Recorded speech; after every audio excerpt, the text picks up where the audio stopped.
Hello and welcome to Purcellville, Virginia. It's time for Cannons baseball as Purcellville looks to put together a little winning streak as they welcome in from the south the Staunton Braves. Howdy baseball fans, Jeremy Huber here with you, Lincoln Burkholder alongside Tristan Kunit coming up in just a bit. Well, the last time the Cannons were on this field, they had a very solid game, Lincoln, and a nice win over a Winchester team they're trying to catch up to in the standings. I think right now, with another rain out yesterday, it's all about kind of trying to stack those wins. Yeah, currently 4 games behind Winchester. They're at 18 and 15. Cannons at 14 and 15. So actually, technically 2 games behind with the games played difference. But yeah, solid game against Winchester last time out. It was right here, 5-4 win.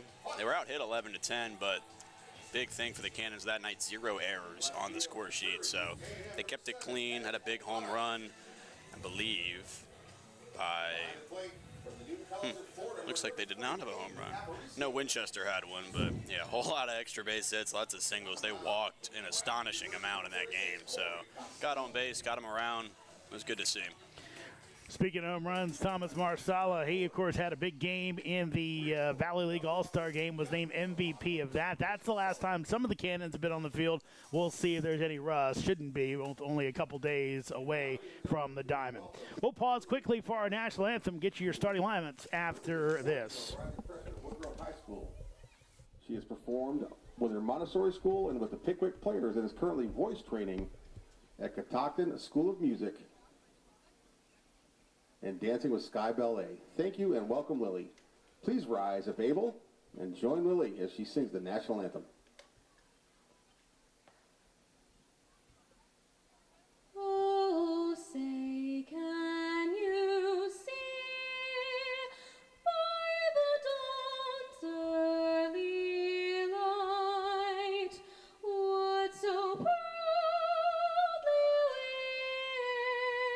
wailed at the twilight's last gleaming, whose broad stripes and bright stars through the perilous fight o'er the ramparts we watched were so gallantly streaming, and the rockets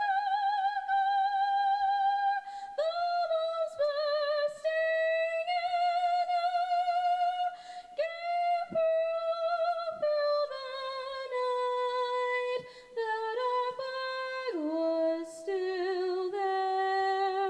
Oh, say does that star-spangled banner yet wave o'er the land of the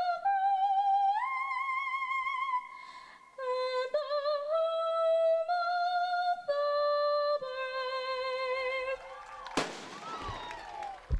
brave. Thank you, Lily. A fantastic rendition of our national anthem. Almost time for baseball. Cannons looking for their second straight win. Can they get it against the Staunton Braves? With your starting lineups, here's Lincoln. Leading off for the visiting Staunton Braves, it's number 5, the left fielder Lincoln Pack. Batting behind him in the 2 spot, the catcher L.T. Cockrell. In the 3 hole, the first baseman Wyatt Campbell. Cleaning up is the center fielder Joey Little. In 5 spot, the third baseman Jacob Lester. Batting 6th, the right fielder Cooper McDaniel. 7th is the designated hitter Ryan Fluharty. Batting 8th, the second baseman Isaac Lamson. And rounding out the lineup in the 9 spot is number 9, the shortstop Jackson Ingram. On defense for the hometown Cannons, third base, it's a new one, Eric Martinez. At shortstop, it's Ski Kono. Second base, Rohan Putz. First base, Thomas Marsala. Behind the plate is Aiden Aparicio. In the outfield, left to right, it's Edem Opada, Ethan Acevedo, and Anthony Fernandez. Thank you, Lincoln. And on the mound for the Cannons, it's their opening day starter, Corey Costello from down the road in Leesburg, Virginia. 6 foot left-hander, 200-pounder out of James Madison, a sophomore.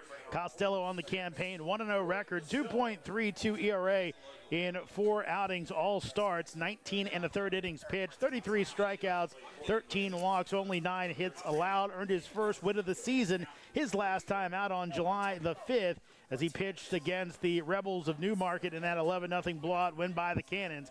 5 1/3, no runs allowed, as he gave up just 2 hits. He struck out 10 in the contest.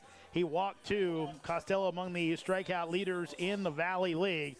On the season for him at James Madison earlier this year, 16 appearances, only 1 start, 21 and 2/3 innings pitched, 7.06 ERA, 0-2 record, 23 walks, 26 strikeouts. Opponents hit .256 against him. So one thing we've definitely seen a difference between his time with the Dukes earlier this year and his time here in the Valley, Lincoln, is he has been able to not walk guys and strike them out. Yeah, you mentioned it. Obviously, just 13 walks this season to 33 strikeouts. Fantastic ratio. He's also only hit 1 batter. Came right here at Fireman's Field. The only time that I've gotten the pleasure of watching him pitch this year, the one at-bat outing against, I believe it was Woodstock, where he hit the first batter, or it was Winchester, excuse me, where he hit the first batter and then game got called for lightning. But yeah, happy to watch him pitch. Excited to see what he has. 138 batting average against in the Valley League so far this year. Committed to Radford now. So Costello moving around again, started his career at ECU, and just down the road from Leesburg, next town over. Here's the first pitch of the game that'll miss outside at 7:05 to Lincoln Pack, a former Cannon, 2 former Cannons on this Staunton team. Lincoln Pack, as well as Rex Smith, having joined the Braves just a little bit ago, as Costello misses outside for ball 2.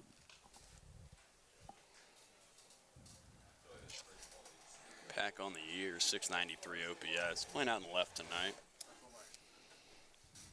Pack most recently at Pensacola State, started his college career at West Virginia. Here's the 2-0. Big swing and a miss. A little movement on that one as Costello gets his first strike. Lincoln last year with the Cannons hit .227, knocked in 9. This year at Pensacola State, .331 average, 11 homers, 48 RBI. Here's your 2-1. That swung on and missed for strike 2. Yeah, I remember him last year with the Cannons. Obviously, I was over in Strasburg, but I remember playing him a couple times. Talented player. Leading off. So 2-2 coming up to Lincoln Pack. Costello comes set and delivers, and that'll be fouled off.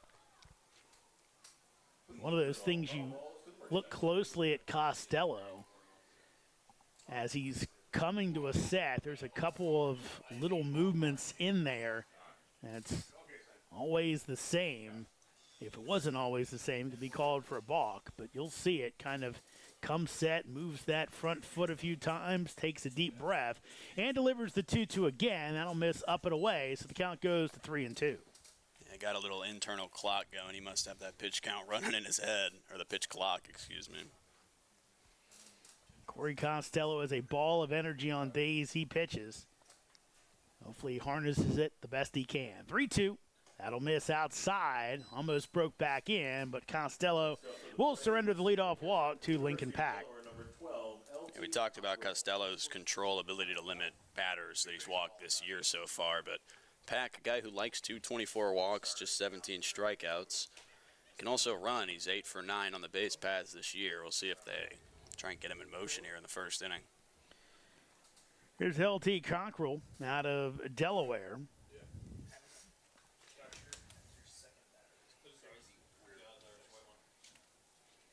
Cockrell on the campaign, hitting .333. Throw over and sweep tag from behind by Marsala. I don't think he ever made contact, but had a shot at him.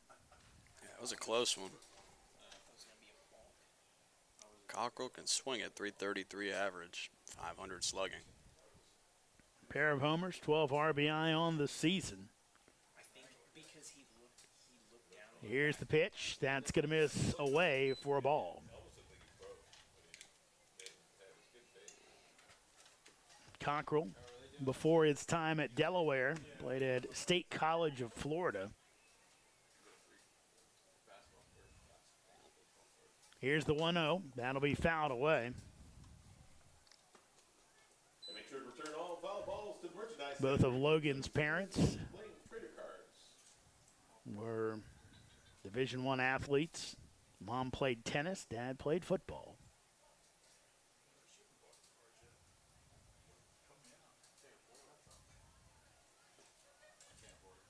One and one coming up from Costello. That'll be fouled back. So count goes to 1-2. You can see even though it matches perfectly, he's wearing a Delaware batting helmet. It's got an Old English D on the front of it. Matches so perfectly, I didn't even notice. Of course, the Blue Hens headed to Conference USA.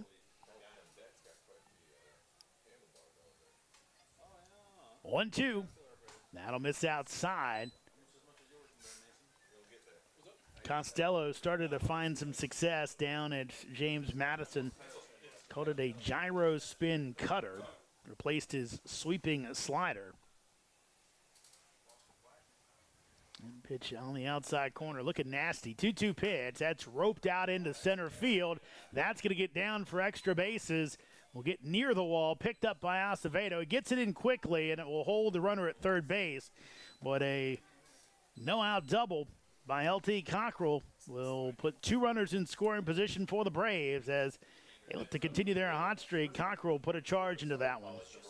Yeah, we mentioned his ability to swing it with the 500 slugging. You mentioned the 2 home runs. That is his 4th double of the year as well. So one of the better hitters in this Stanton lineup tonight. This is the best one in the lineup, though. Only guy over 1,000 OPS stepping in right now. Wyatt Campbell, watch out for him. 9 homers on the year, 27 RBI. Has struck out 24 times, so able to get him with the punch out, but it is not an easy out. Costello going to try to buckle down as he delivers and catches the inside corner. Tim Detweiler, your umpire behind the plate tonight. Rick Swink over at first base. Homer Gowett is at third.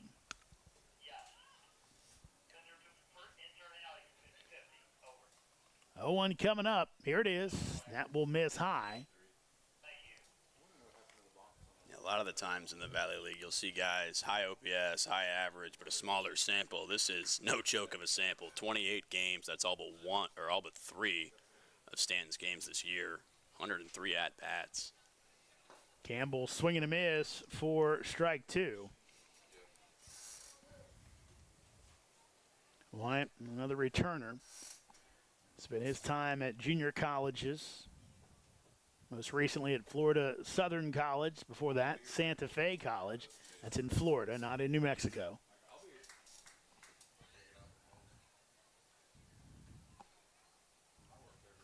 Costello delivers the 1-2 and swung on and missed for strike 3. Tag applied by Aparicio with first base open, but that's a big strikeout for Corey Costello against a tough customer in Campbell.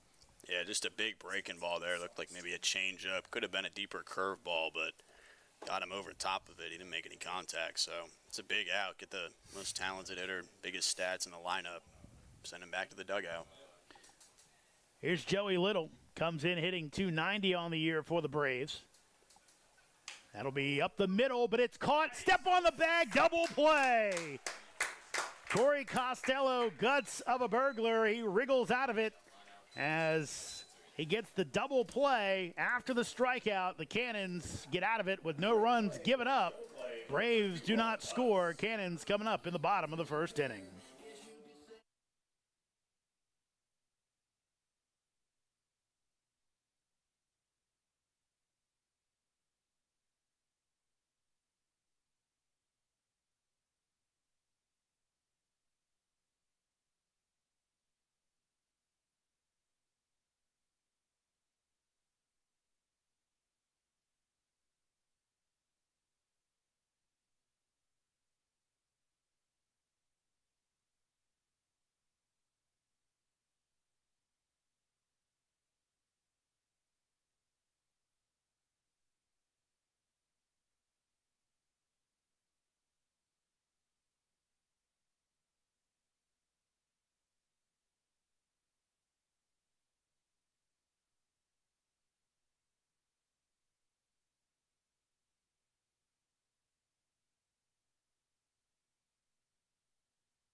Welcome back to Fireman's Field. Cannons get out of the jam in the first inning with the line out double play.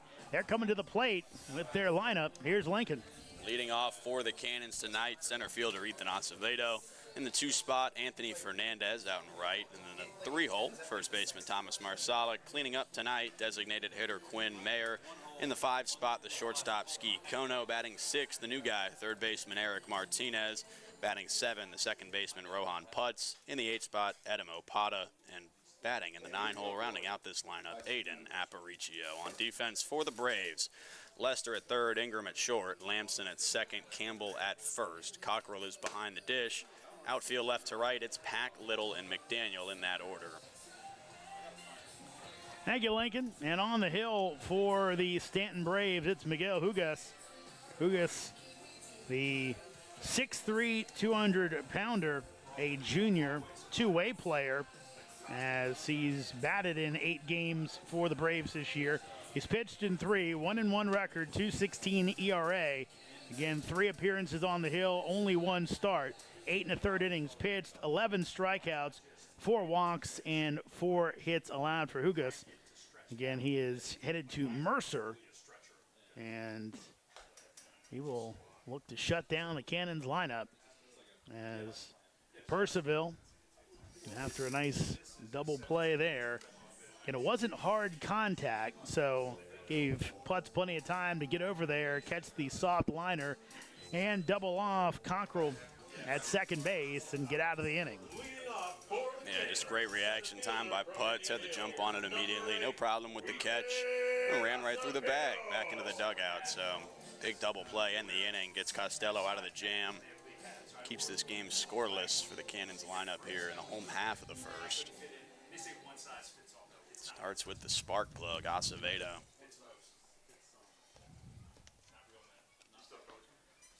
So here's the pitch, as that is on the outside corner for strike 1. Now, we were kind of talking about this a little bit between innings, as Hugas working out of the windup that looks like a stretch, as that 0-2 swung on and missed.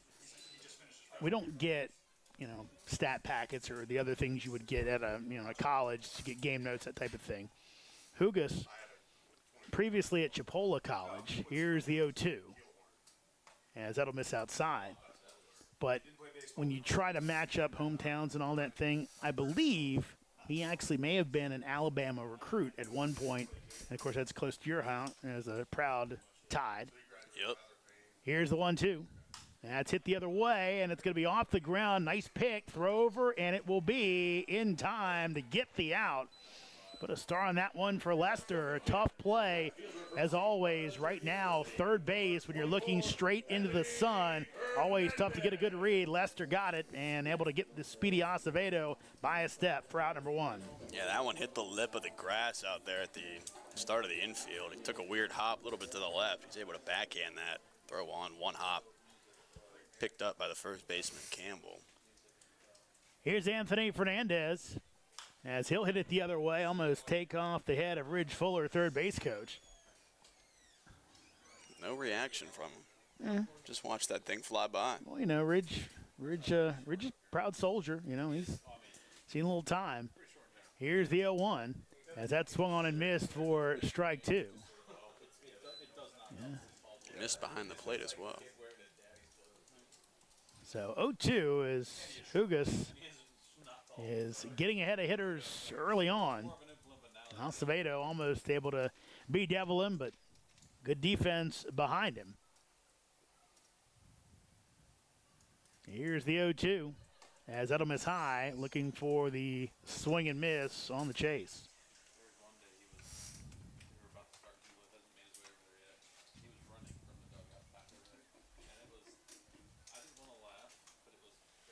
Here's your 1-2, as that is swung on and missed. Just a wave by Fernandez, as that was a little too nasty for him, as he goes down swinging for out number 2.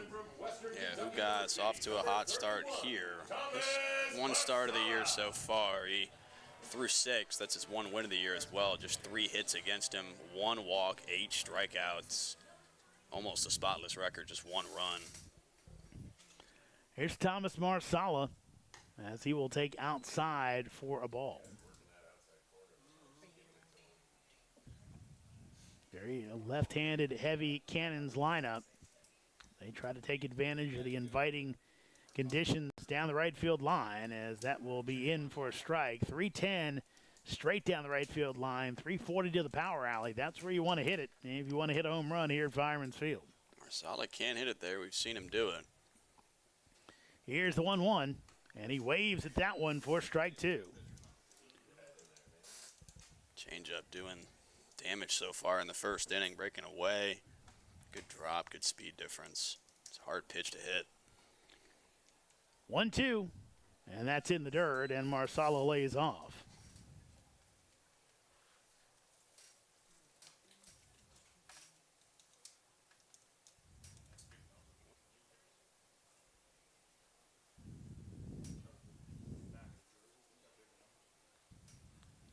Two, big swing and a miss for strike three.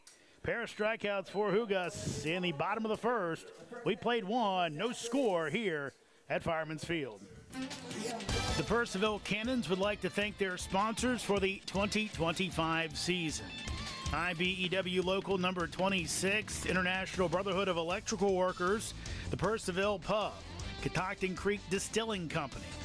Cannons Baseball is also brought to you by Ridge Performance and Training, Lava Technology Services, Valley Drilling, Valley Energy, Savage Pest Control, Affinity & Company Luxury Hair Lounge, Carrington Homes, Continental Cards, Watermark Woods, DCF Contracting, Unlimited Plumbing and Piping LLC, Case Co, Flowers Risk Group, Lydia Sells Loudon, Hoof and Paw Veterinary Services, Hunt Country Wildlife Control, Burke and Herbert Bank, Farm Credit, Nichols Hardware, Wegmeyer Farms, Camber Petty KHS Homes Group, Epling Landscaping and Lawn Service, Artisan Plumbing, The Social Collectives, Purcellville Copy, Western Loudon Chiropractic, Bank of America, Burr Strength. Thank you to all of the Cannons 2025 sponsors. Welcome back to Fireman's Field. No score as Corey Costello uses the double play to get out of his inning. Miguel Hugas with some nastiness, get a pair of strikeouts, and as he faces the minimum.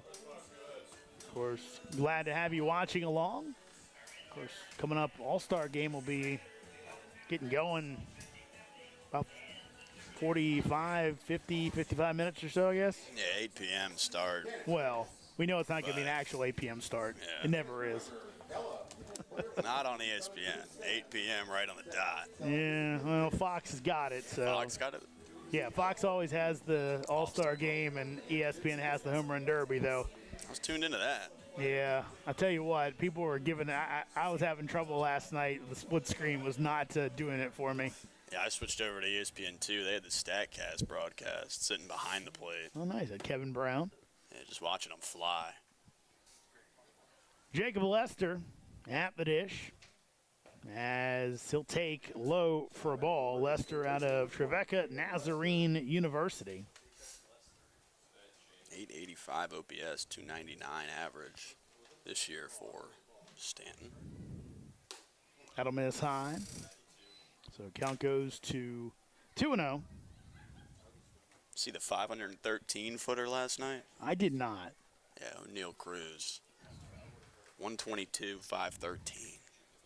I heard about it. I just didn't really see it. Here's the 2-0 pitch as that's going to be hit down to third base as Martinez knocks it down, throws over in time to get the out. So the youngster gets his first chance at Fireman's Field. Didn't do it cleanly, but he's able to get the out. Number one in the inning. Yeah, I think it was a missile. He not afraid to get in front of it, knocked it down with the chest and threw on, hard throw, got him. So a good play from Braves third baseman last inning. Get one from Martinez here. Here's Cooper McDaniel.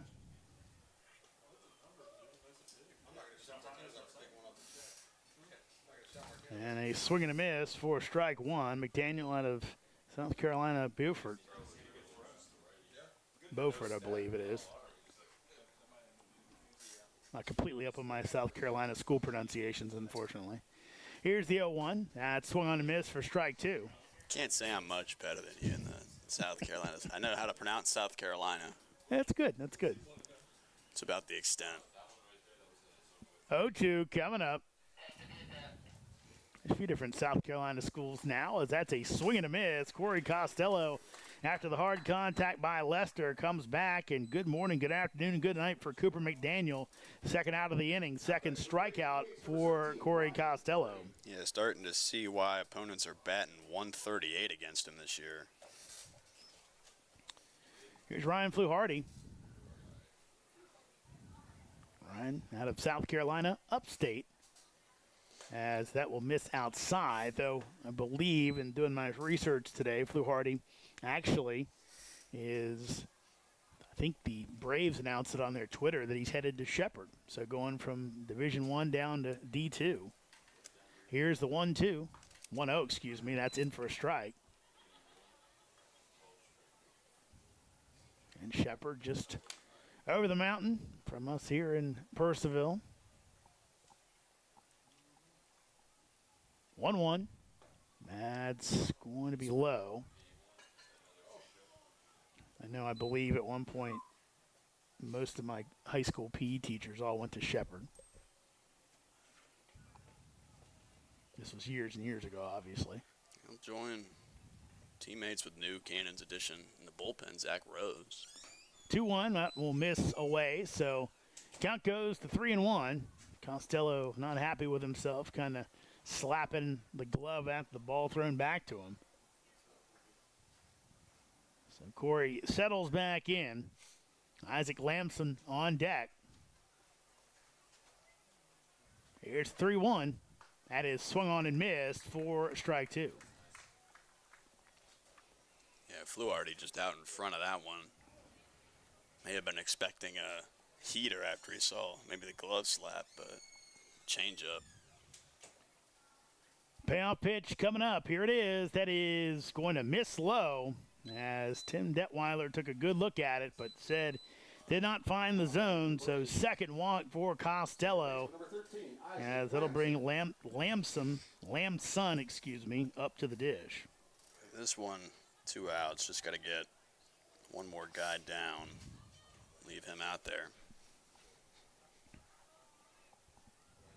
Here's the pitch, as that's on the outside corner for a strike. Lamson out of Princeton. We were talking earlier about sometimes how having to look things up on the internet, as that's fouled away. On the Valley League site, he's down as Lansum. Yes, thank you. It's also that way on his baseball reference page. On the Princeton school page, it's Lamson plus all the other perfect game and those type of pages. 0-2, that's fouled away. There's also Lamson on the lineup card tonight. Yep. So again, it's just, now it's surprising because normally baseball reference gets it right, even with college guys that have, played at in a D1 program. But I hope you got you right tonight, Isaac. Throw over. And a little weird misstep there by Fluharty. Almost looked like he was kind of hoping he didn't hurt himself. Kind of jumped back into the bag. Wasn't smooth about it. 0-2. That's fouled away. So Lamson hanging in there.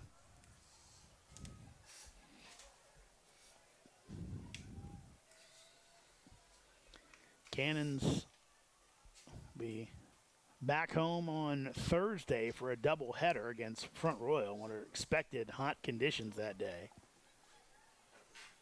0-2 again. Breaking ball in there for strike 3 as Lamson can't get the bat off his shoulder. So pair of strikeouts in the inning for Corey Costello.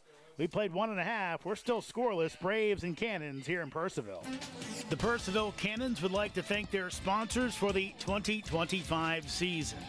IBEW Local Number 26, International Brotherhood of Electrical Workers, the Purcellville Pub, Catoctin Creek Distilling Company, Cannons Baseball is also brought to you by Ridge Performance and Training, Lava Technology Services, Valley Drilling, Valley Energy, Savage Pest Control, Affini & Company Luxury Hair Lounge, Carrington Homes, Continental Cards, Watermark Woods, DCF Contracting, Unlimited Plumbing and Piping LLC, Case Co, Flowers Risk Group, Loughton Construction, Fairfax Coin and Collectibles Exchange, West Trail Wellness and Massage, Norbo Dental, Loudon Lumber, Loudon Valley Floors, Hartley Home Exteriors, Altus Consulting, Shenandoah Sluggers Baseball Club, Keeping It Real Real Estate Team, Shanti Aesthetics, Morningside House, South Fork Dentistry, Wolfie's Mobile Pet Grooming. Thank you to all of the Cannons 2025 sponsors. Looking around the Valley tonight, remember originally this was not supposed to be a scheduled night of games, but with all the rainouts, Valley had to take advantage of what was supposed to be a 3-day break for the All-Star game. So tonight, Waynesboro and Culpeper underway. They're top of the first, no score. Harrisonburg with an early 2-0 lead on Front Royal. Woodstock and Newmarket, they have yet to get going. Same for Covington and Strasburg. From the looks of things, again, not as up on this as maybe I should be, but looks like Winchester and Newmarket were originally supposed to play tonight, but I guess maybe trying to get other games in, they switched it around. So Woodstock and Newmarket, local rivalry, facing off tonight on somewhat opposite ends of the standings, even though Strasburg has overtaken the River Bandits for the top spot in the north. Yeah, Woodstock 20-12 on the year in second. That's hit the other way by Maher, but it'll be caught in the gap by Pack. Remember, he played here at Fireman's Field, knows the layout and the sun, and played that one like a pro for out number one. And that one, end of the bat, hard hit, just started tailing back towards left field. Pack in the perfect spot, bringing Ski Kono. Luckily, it looks like he didn't have to go from sun to shadow. Luckily, if you're a Braves fan. Here's Ski Kono as Ski shows bunt, tries to get it down, but fouls it off for strike one. Yeah, sort of a bunt connoisseur, Ski Kono is. Batting 273, though. Lester now even with the bag. A 1 pitch that'll miss outside.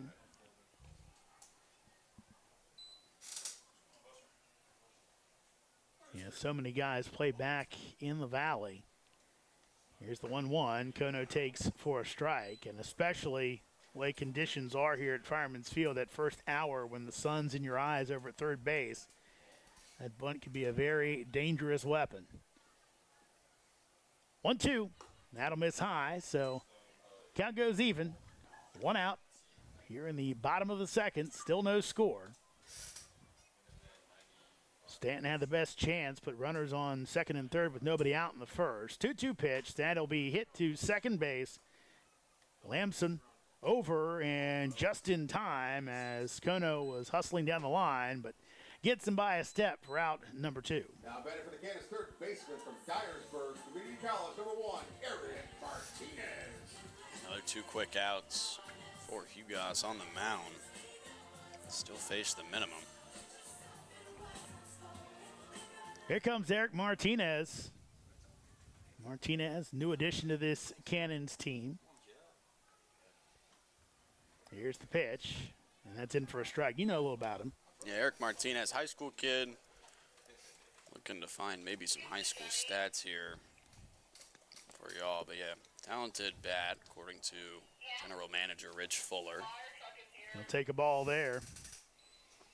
And again, it feels like for the most part, it's not a hard and fast rule, but more in the Valley you'll see high school pitchers play more so than high school bats, as they'll hit that one the other way to the second baseman, booted for a second, but recovering is Lamson, who gets the out, the third of the inning. So again, the Cannons go 1-2-3. We played 2, no score. Braves and Cannons here at Fireman's Field. The Purcellville Cannons would like to thank their sponsors for the 2025 season. IBEW Local Number 26, International Brotherhood of Electrical Workers, the Purcellville Pub, Catoctin Creek Distilling Company.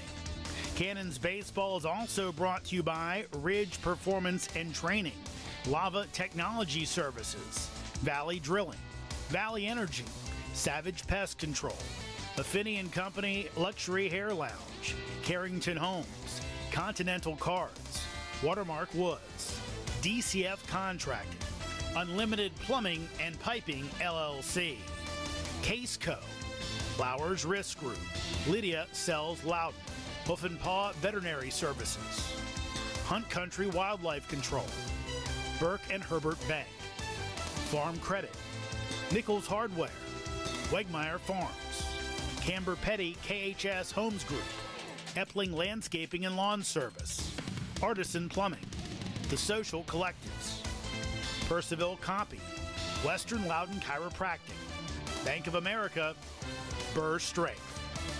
Thank you to all of the Cannons 2025 sponsors. No score here at Fireman's Field as we hit the top of the third inning. Staunton and Purcellville knotted up at zeros. Jeremy Huber here with you, along with Lincoln Burkholder, Tristan Kunich coming up. Next inning, Valley standings. Lincoln referred to them earlier. Strasburg on top of the North, 22-11 coming into the night. Woodstock is a game and a half back at 20-12.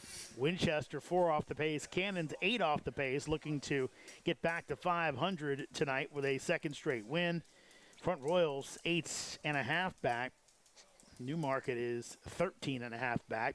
As coming to the dish, number 9 hitter Jackson Ingram. As Costello's pitch is on the outside corner for a strike. Yeah, Woodstock, the interesting part, you spent game and a half back of Strasburg. Last night's game, I believe it was last night, could have been a couple days ago, but forfeit on the road at Staunton. 0-1, that's in for a strike. Stanton's last win, so not sure what happened there, but game left on the table. That could be a tough one toward the end of the season. 0-2 pitch. That'll be hit down to third base. Martinez fields, throws over, and a little low, but Marsala able to snag it for out number 1. Left fielder from Pensacola State College, number 5, Lincoln Pack. Back to the top of the order, and former Cannon Lincoln Pack. Pack reached on a walk his first time up.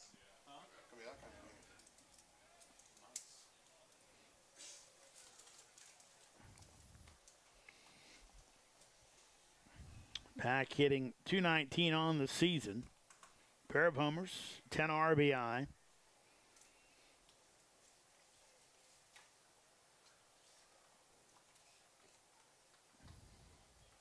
Costello delivers. That'll miss high and away for a ball. Lincoln Pack, in addition to his time with the Cannons last year, played in 5 games in the MLB Draft League in 2023.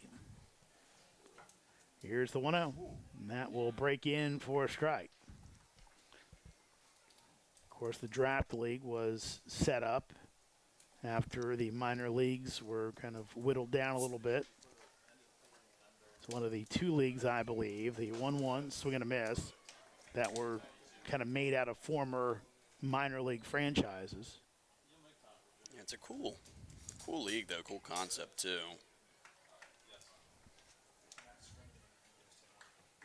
Here's your 1-2. That'll miss high and away. Especially for those towns, maybe lost a minor league baseball team that was maybe the only pro sports team in the area, potentially. A lot of those minor league teams in smaller towns, smaller areas. So bring it back. Give the fans another chance to go out, watch that team play. 2-2 coming up from Costello. Here it is. That'll be hit down to third base. One hot played by Martinez. Throws over. Another low throw, but another nice pick by Marsala for the second out of the inning. Martinez, first game in Purcellville, getting plenty of work over there at third. That's his third ground out, or put out of the day, I should say. Well, you know what they say in baseball, the ball will find you, and it has for the youngster Martinez. LT Cockrell, he's had by far the best hit of the night. That double into the left center gap. Could have scored Pack, but was pretty well played by Acevedo getting over, and ultimately kept the run off the board for the Braves. Here's the pitch. Cockrell hits it the other way. Could be trouble going in and coming out, and a lunge at the last second by Putz, but unable to get there. Fernandez was paying back, so 2 for 2 night for LT Cockrell, and the inning continues for the Braves. Yeah, that one just perfectly placed. Great hustle by Putz trying to get out there and make that grab, but a little bit too far out of reach. You mentioned Fernandez playing back. Likely wouldn't have had a chance at that one had he called it. So here's Wyatt Campbell. Campbell, one of the top sluggers in the Valley this year, coming in with 9 homers. But Costello made quick work of him first time he saw him. He delivers. That's low for a ball.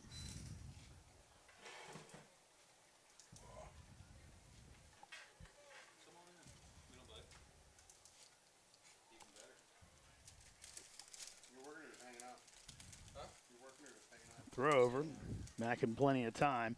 Coming into the night, Campbell and Landon Beaver of Strasburg tied for the league lead in homers with 9 each. Of course, Beaver, his RBI total at 36. As that misses away, so that's 7 better than anybody else.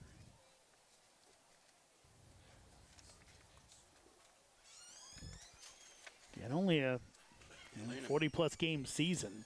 It's tough to pile those numbers up sometimes. Yeah, Beaver hit one here just the other night on the 10th. Good pitch there by Costello. Goes off speed, and Campbell swings over the top. So count goes to 2-1 with 2 outs. No score. Braves and Cannons here in the top of the third. Glad to have you along here at Fireman's.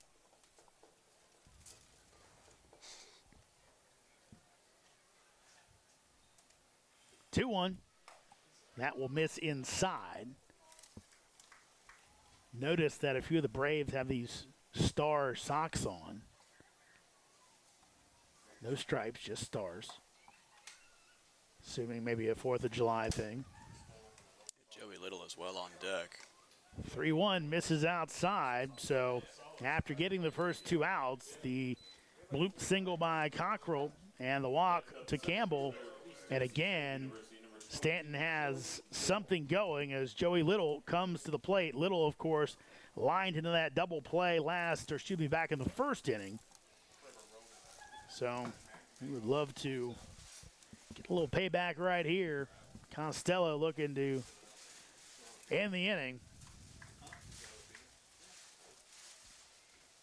That pitch is on the outside corner for a strike. And Campbell, not the worst guy to walk. We mentioned his ability to crush baseballs earlier, so.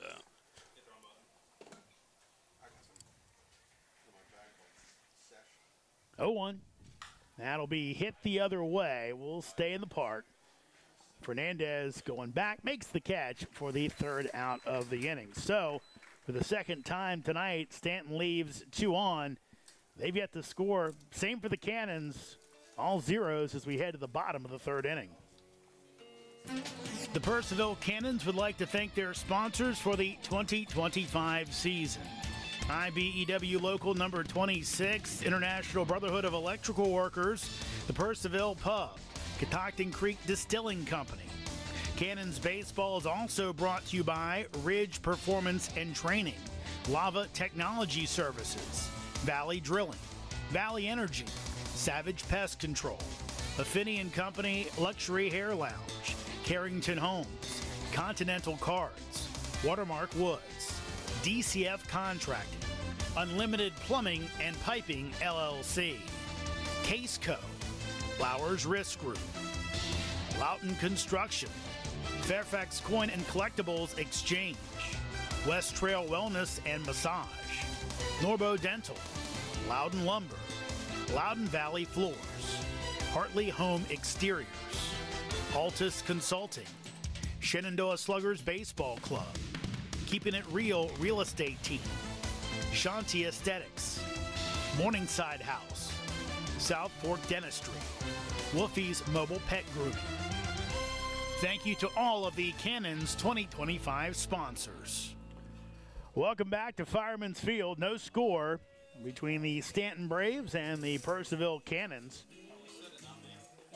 We mentioned it a few times before on the air, but playoff system this season, as far as we've been told, the latest iteration is single elimination until the division championship series. Those are best of 3, and then a league championship series.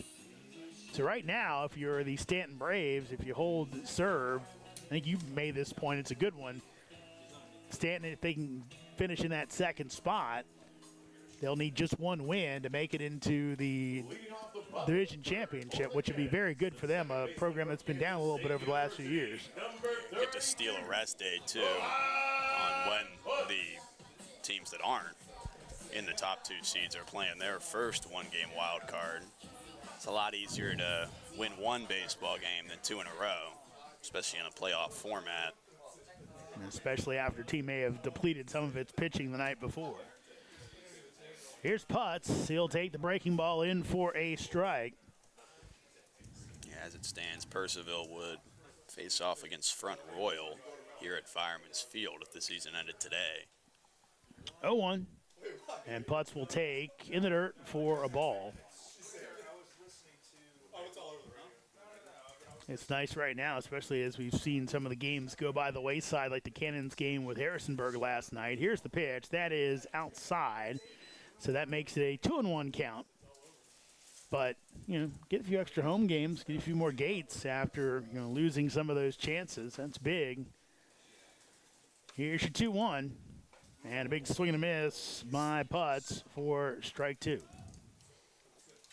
In that 4 seed, though, if Winchester were to also win, Cannon's second one-game playoff would be on the road, down the road.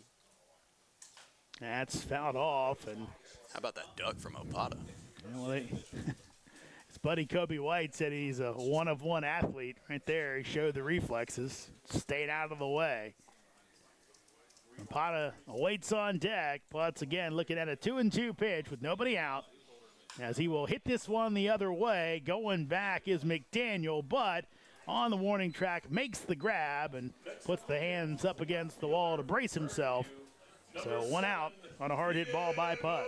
That one all the way to the warning track. Look for a second like McDaniel might have to really jump up to stop that thing from hitting the wall, but able to track it down, put that glove out, and 7 up, 7 down for Hugas on the mound. Here's Edom Opata as he fouls that one off. Please return all foul balls to the merchandise tent and get yourself a free cannon. Opata out of Prairie View, but previously had stops at Allegheny College and Towson. 0-1. Opata will not swing on appeal, as Rick Swink says he did not go around, so count it 1-1. Did not play a lot at Prairie View this past year, as Opata takes on the outside corner for strike 2. Put up some all right numbers at Allegheny his time there. He's facing a 1-2 count. Here's the pitch, as that will hit Opata. Looked like he waited a second to make sure. Next up, the catcher. I don't know exactly where it caught him, be it on the hands or across the chest, but Tim Detweiler says, take your base. Brian Sutphin does not argue, so the Cannons have their first base runner of the night. Yeah, it looked like off the hands, definitely hit him in some form because it bounced backwards the other way, but I believe it was the hands.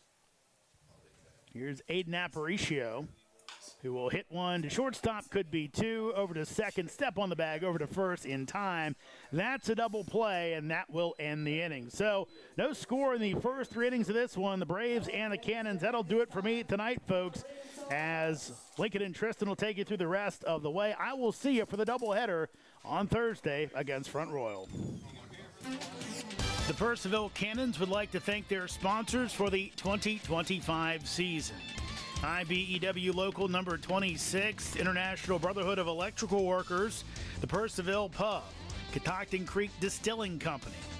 Cannons Baseball is also brought to you by Ridge Performance and Training, Lava Technology Services, Valley Drilling, Valley Energy, Savage Pest Control, Affinity and Company Luxury Hair Lounge, Carrington Homes, Continental Cards, Watermark Woods, DCF Contracting, Unlimited Plumbing and Piping LLC, Case Co, Flowers Risk Group, Lydia Sells Loudon, Hoof and Paw Veterinary Services, Hunt Country Wildlife Control, Burke and Herbert Bank, Farm Credit, Nichols Hardware, Wegmeyer Farms, Camber Petty KHS Homes Group, Epling Landscaping and Lawn Service, Artisan Plumbing, The Social Collectives, Purcellville Copy, Western Loudon Chiropractic, Bank of America, Burr Strength. Thank you to all of the Cannons 2025 sponsors. Welcome you back into Fireman's Field here in Purcellville, Virginia. My name's Lincoln Burkholder. I'll be joined here shortly by my new partner, Tristan Kunek. Take you the rest of the way here. Quick 3 innings so far. It's taken just 45 minutes to play 1/3 of this baseball game. Staunton had a little bit more success with the bat so far than the home team. 2 hits for them. They've had it appears to be 1, 2, 3, 4, 5 players have reached base. 2 on walks. 3 on walks, 1 double, 1 single. Due up this inning, it's Jacob Lester, Cooper McDaniel, and Ryan Fluharty. It's Lester first. Grounded out to third his last time up to lead off the second inning. 299 average on the year, 885 OPS. Gets on at a 407 clip. Looking to get something started here for the visiting Braves. First pitch outside, and it's ball 1. Get something started that stays for the Braves. They've had a couple opportunities, and Costello, along with the Cannons defense, doing a good job of getting themselves out of a couple jams here early in the game. That one from Costello, low, 2-0 count. Costello pitched well around trouble so far today. He's left 4 runners on base already. He's got a 2-0 count to the leadoff man Lester here in the 4th. That one way outside, just didn't break on him. Be 3-0. Looks like that one may have slipped out of the hand a little bit, as wasn't even close to getting to the catcher. I mean, not only did it not break, but went a little way high and wide. Yeah, Costello took a look at his hand, shook it off after that one. He'll get set to throw the 3-0. That one high, and it's a 4-pitch walk to lead off the inning to Jacob Lester. Sure, sweat's playing a factor too. I mean, I was just out there, and it's not too bad, but obviously when you're playing, you're exerting a little bit more energy than sitting in the stands. Yeah, game time. It's a humid one out here, 85 degrees, feels like 93, according to the Weather Channel. Sunny blue skies, though. Costello up to 36 strikeouts. That one outside, ball 1. 4th in the Valley as of now. That's without looking at what other teams have done and what other pitchers are pitching. Hensley up there at 2nd with 42. Yeah, big 1-2 punch for the Cannons this season. 1-0 pitch, not coming. He checks over at first base, and back safely is Lester. So McDaniel will step back in, still 1-0.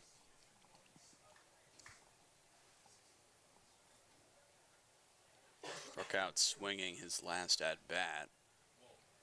That one hit hard on the ground to third, but foul. Testing Martinez over there a couple of times tonight, as he's already had 3 throwouts. Yeah, he's a talented player. We mentioned he's a newcomer, top 500 out of high school on perfect game in the nation. He's a preseason All-American in high school this past year. That one in there for strike 2, excuse me. And it's 1-2. Detweiler called his check swing all the way around, didn't even need the appeal over to Rick Swinkett first. 1-2 pitch, grounded third base side. This one into Stanton's dugout, kicks back out off the wall. Pick that one up, get it out of play, and they'll do it again at 1-2.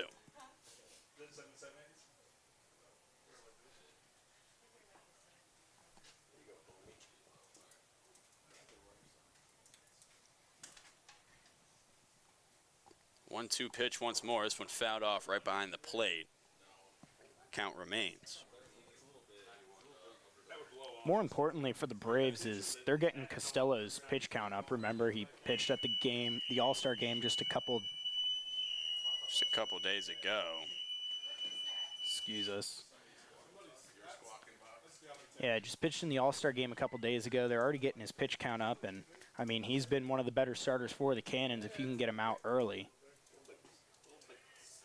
That one gonna miss outside. It'll run to 3-2. We got a full count here to Cooper McDaniel. That noise you may or may not have heard over there, I would assume you guys did. The loud beeping noise. That's the radio in the press box, getting some feedback. Apologize for the pause there. Was trying to turn my mic down. Swing and a miss at the breaking ball at 79 miles an hour on the outside edge. And that'll be strike 3 to Cooper McDaniel. Down swinging for the second time today. I'll bring in Fluharty. Walk back in the second with 2 outs. This time he's got a man on. He can hit, 827 OPS. Designated hitter tonight.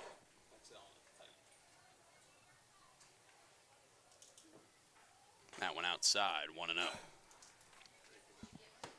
Not that the Cannons bullpen is any easy feat, but obviously if you can get the hot arm off the mound early, take your chances against the bullpen, I'm sure you would not be complaining about that as an offense. Yeah, Cannons bullpen, though, plenty of very good options. Costello checks over at first again, back safely as Lester once more. Duenas, 2 innings, 0 ERA. Stasic, 13 innings, 0 ERA. Bryce Turner, 10 and a 1.8. He goes off for second. Throw down from Aparicio is not in time. A good slide from Lester. Throw was to a little bit of the outside shoulder of the second baseman, Rowan Putz. And he's in there safely with a stolen base. First of the day for either team. Almost overslid second there. Rowan Putz didn't hold the tag on, but able to just hold that arm onto the bag as he slid in there and just kept on going. Yeah, pitch called a strike, so it's 1-1. It's a Fluharty. He's taken off for third now. Throw down Aparicio, and he's in there again. He almost came off the bag again. But an acrobatic feat to keep his arm attached to that base. And he's safe with his second stolen base in as many pitches. Especially having that oven mitt on and keeping it, because you don't have that movement in your fingers to kind of hold on to the bag. Yeah, he had it on the whole time. Could see it up here. He's safe, and it's 2-1. That one called a ball. That one lined to second, right at Putz. Doesn't have to move a muscle, and there's 2 away. Kind of just a bloop, came off the end of the bat with a lot of backspin. Looked good off the bat, but just died by the time it got to Putz. And like you said, he didn't even have to move. Just put the glove up like he was playing catch. Yeah, it was louder contact. You mentioned off the end of the bat there, lots of spin. Putz backed up, or at least flinched backwards at the very start before realizing that thing was going to stop right where he was. That's lined up the middle. What a catch by Costello.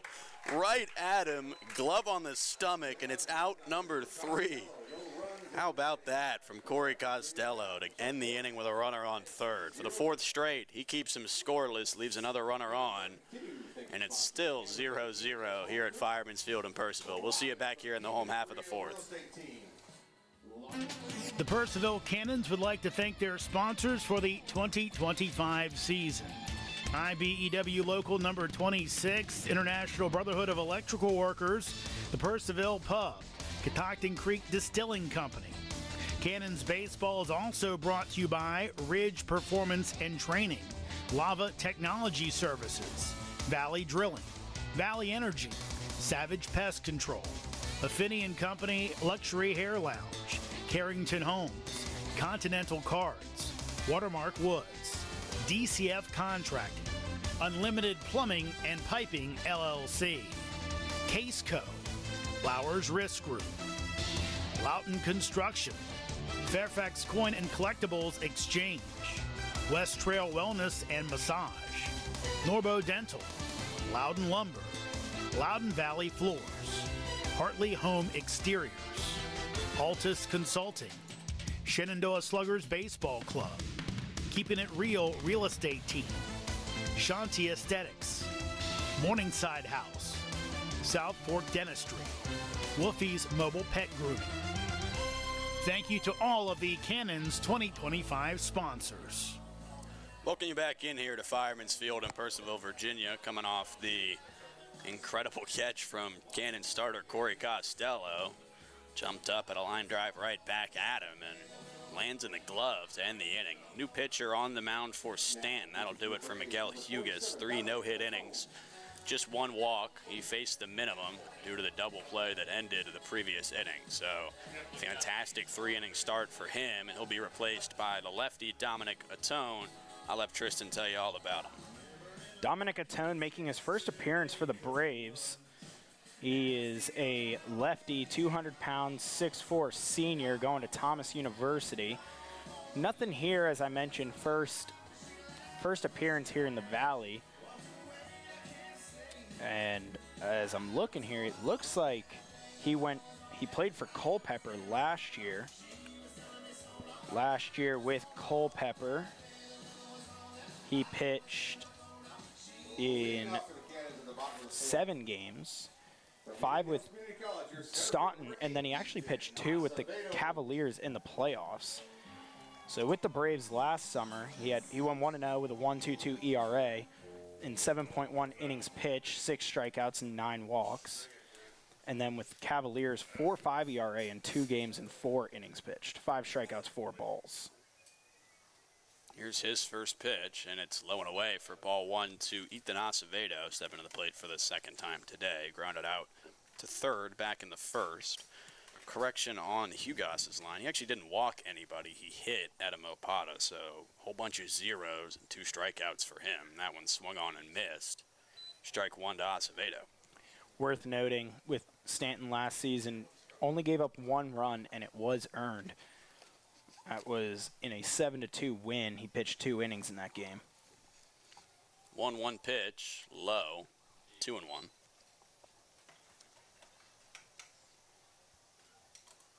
Quick game continues here, Fireman's Field. They're 3.5. Gotta say, a little bit of a questionable call, at least from my end. I know Hugas. That one in the dirt, 3-1. No, Hugas coming out of the pen most of the time, as he only has 1 game started before this. But he threw 6 in a game earlier this season. I definitely was shocked to see him leave the mound. He was borderline perfect through the first 3 innings, just the hit by pitch. It's the only player to reach, and he sat him out on a double play. That one inside, and it's a 5-pitch walk from Dominic Atone to start the home half of this 4th inning. Second base runner of the night for the Purcellville Cannons. Bring in Anthony Fernandez, the left-handed hitting right fielder. That would be the assumption as to why they would bring Atone in. He's the lefty. He's having a conversation with the ump and head coach and the entire infield right now.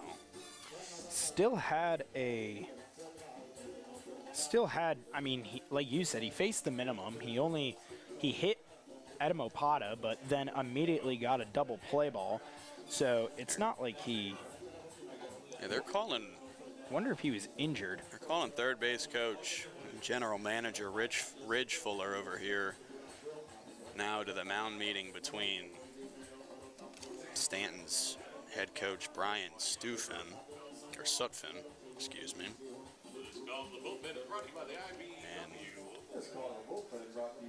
it would appear, yeah, they're going to the bullpen. Dominic Atone, after 1 at-bat, appears to be in a little discomfort. So he'll be replaced, and we'll tell you about the new pitcher, Acevedo, on first, and nobody out when we come back. The Purcellville Cannons would like to thank their sponsors for the 2025 season. IBEW Local Number 26, International Brotherhood of Electrical Workers, the Purcellville Pub, Catoctin Creek Distilling Company. Cannons Baseball is also brought to you by Ridge Performance and Training, Lava Technology Services, Valley Drilling, Valley Energy, Savage Pest Control, Affinity & Company Luxury Hair Lounge, Carrington Homes, Continental Cards, Watermark Woods, DCF Contracting, Unlimited Plumbing and Piping LLC, Case Co, Flowers Risk Group, Lydia Sells Loudon, Hoof and Paw Veterinary Services, Hunt Country Wildlife Control, Burke and Herbert Bank, Farm Credit, Nichols Hardware, Wegmeyer Farms, Camber Petty KHS Homes Group, Epling Landscaping and Lawn Service, Artisan Plumbing, The Social Collectives, Purcellville Copy, Western Loudon Chiropractic, Bank of America, Burr Strength.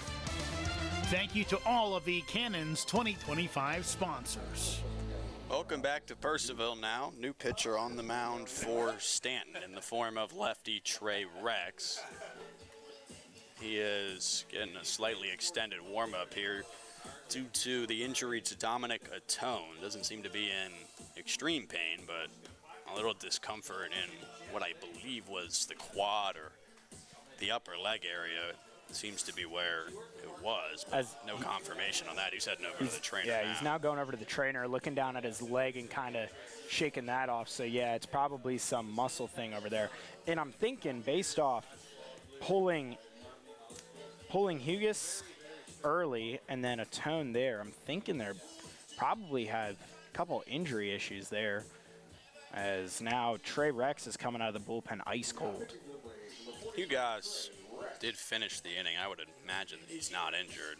Just a 3-inning start. Maybe their plan was to have him face the lineup one time through and then go to the lefty for the obviously lefty-heavy Cannons top of the lineup. It's Acevedo. He's a lefty. Fernandez is a lefty. Marsala's a lefty. If I'm not mistaken, Quinn Maher is a lefty as well. So is Ski Kono.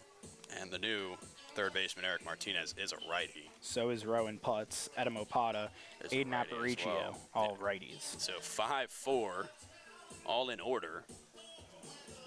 On deck, we just mentioned it, it's Anthony Fernandez. He the first hitter that Trey Rex faces today. 6'5", 195, lefty out of Wharton County Junior College. On the year, he's 0-1 through 7 games. He has started 1. But this appearance in relief, 8 innings pitched, 12 strikeouts, 5 walks, 9 hits allowed. He's got a 9-flat ERA. He's allowed 2 runs, at least 2 runs in 3 of his 8 outings, or 7 outings. All the other ones were scoreless. 8 earned runs on the season, all the runs he's given up. Half of them, granted, came in his very first appearance. Just 4 of them since then. 2 against the Tom Sox on June 30th in a 3-2 loss. And then 2 against the Front Royal Cardinals back on June 16th. So since June 30th, he's pitched in 2 games. He's thrown 2.2 innings, hasn't given up a run, just 1 hit, no walks. So he's settled in recent appearances, and he'll be looking to get his team out of this inning after the leadoff walk from the aforementioned Atone. His final line is a result of potential injuries. 0 innings, no hits, no runs, 1 walk, no strikeouts. Just the 1 batter faced. You're not, obviously, with the 3-batter minimum, so he pitches less than the 3-batter minimum due to the injury. We're still waiting for Trey Rex to get warmed up here, understandably taking him a little bit longer than the average warm-up due to coming out of the bullpen. I'm assuming he was ice cold. I'm assuming he hadn't warmed up yet at all. And if he had, maybe 5 pitches, but He didn't pitch this last season in the college season. 2024, he did pitch for Akron in the MAC. 0-0, 9.95 ERA in 7 games and 6.1 innings pitched, 7 hits, 8 runs, 7 of them earned, 7 walks and 7 strikeouts. Lots of 7s on this guy's stat line. Did hit one pitched in batter. 7 games this year too for Stanton. Surprised he's not wearing 7. Oh yeah, 43 on the back of Trey Rex. Cool name. And I mean, Trey Rex Smith, a little bit of a name ladder there. The new addition. Rex Smith, former Cannon, now playing for Stanton. He is not in the lineup tonight, but he's I over was a there. little surprised by. Yeah, he's over there in the dugout somewhere, but yeah, Rex Smith started in a number of games for Purcellville this year. Played solid for the Cannons, but it'll be, hopefully, we'll get underway here soon. Trey Rex still warming up. Looks like he's just about ready. Shortstop and second baseman going back to their respective spots. First baseman still discussing with home plate umpire Tim Detweiler out there by the mound. So Fernandez still standing on deck. This had been a very quick game up to this point. I was just about to say, this warm-up has taken about as much time as the game has so far. Yeah, it looks like should be getting, I would hope we're going to get underway here soon. But it is, I believe, an untimed warm-up when you come in relief of an injury. So Trey Rex can take all the time that he wants, but looks like the catcher just signaled that we're about to get started. Should be Trey Rex's last pitch. It would have been low and away to Fernandez had he been in the box. And it is his last pitch. So at last, Anthony Fernandez will step in a lefty-lefty matchup against the new pitcher, Trey Rex. Fernandez, in his first at-bat, struck out swinging. He's been one of the best players on the team all year long. From his very first game here at Fireman's Field when he homered over the right field wall in the first inning of that one. He's batting .356 on the year, 460 OBP, a 485 slug, so that's good for a near 950 OPS. Scott Acevedo on first with nobody out. Quite the introduction he had to Purcellville for sure. That one right down the middle, strike 1 from Rex. He blasted that 2-run home run over Culpeper. They had a 13-3 win in that game, I believe, off the top of my head. Yeah, 7-inning slaughter rule back in that first home game. Acevedo dancing around at first. He'll hang out there, and that one down the pipe once more for strike 2. Acevedo definitely a threat to steal. He likes to run. He can do it very well. Gets great jumps. With a lefty on the mound, it might be a little tougher. 16 stolen bases on the year for him. That one hit hard first base, stepped on the bag, on to second. Acevedo caught in a pickle now, trying to chase him down and reaching at the last second. He did get him. Is the second baseman, I believe, Lamson, and he is that's Ingram, and he is in some serious pain on the ground after he fell onto his wrist. That appears to be what is hurting. So, yeah, he's in a lot of pain. I'm going to assume we're taking a break here. Trainer's going to come out. So, we'll be back after this one. Hopefully, Ingram is okay and can get up and get off and maybe even stay in, but he is hurt. So, we will come back in a little bit. The Purcellville Cannons would like to thank their sponsors for the 2025 season. IBEW Local Number 26, International Brotherhood of Electrical Workers, the Purcellville Pub, Catoctin Creek Distilling Company. Cannons Baseball is also brought to you by Ridge Performance and Training, Lava Technology Services, Valley Drilling, Valley Energy, Savage Pest Control, Affinity & Company Luxury Hair Lounge, Carrington Homes, Continental Cards, Watermark Woods, DCF Contracting, Unlimited Plumbing and Piping, LLC. Case Co. Flowers Risk Group. Loughton Construction. Fairfax Coin and Collectibles Exchange.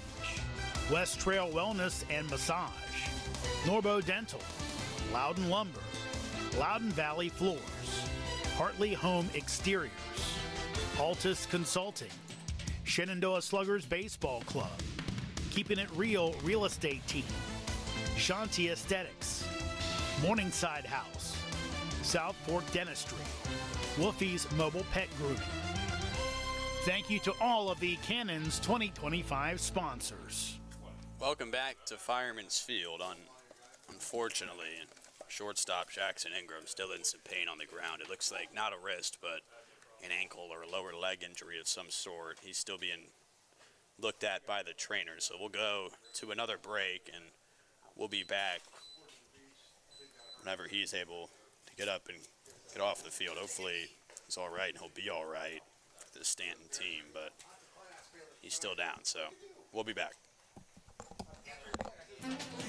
The Purcellville Cannons would like to thank their sponsors for the 2025 season. IBEW Local Number 26, International Brotherhood of Electrical Workers, the Purcellville Pub, Catoctin Creek Distilling Company.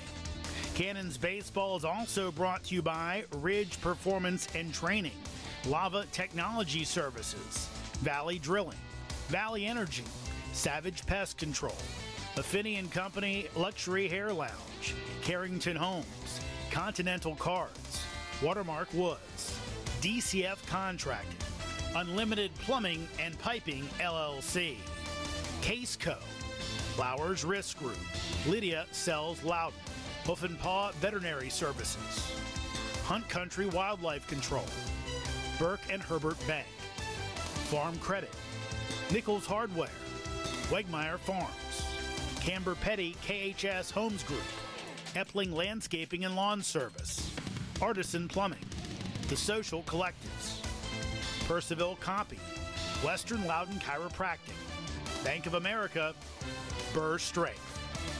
Thank you to all of the Cannons 2025 sponsors. Welcome back into Purcellville once more.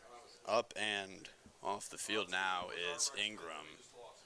And into the game in his place is new third baseman, I believe, Rex Smith. I don't know if they're going to put him at short or move the third baseman, Lester or Lamson at second over to short. And it remains to be seen. Looks like it's going to be Lester at short and then Smith at third. Yeah, that appears correct. Yeah, Rex Smith, the former Cannon, now in the game for the opposing Staunton Braves. He replaces the injured Ingram. Over to short is Jacob Lester. Smith will play third in his place.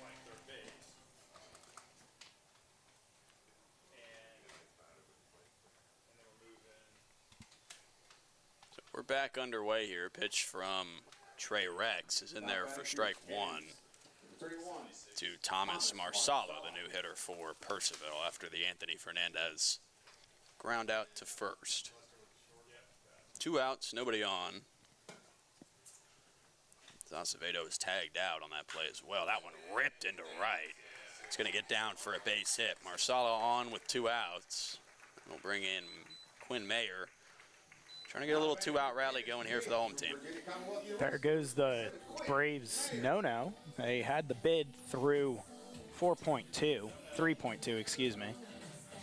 Marsala finally able to crack the Braves pitching.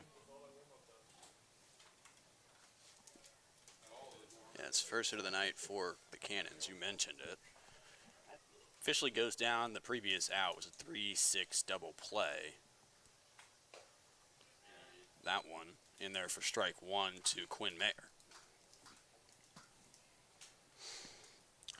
Mayer tonight lined out over to left, excuse me. This one inside. Count evens up 1-1. Yeah, Mayer had that hard hit tailing line drive in left field that Lincoln Pack was able to run down. 1-1 now. Man on. 2 out. That one outside. 2-1.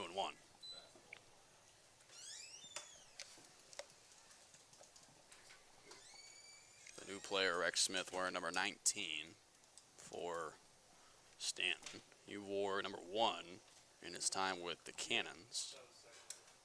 That one in there for strike 2 to Quinn Mayer.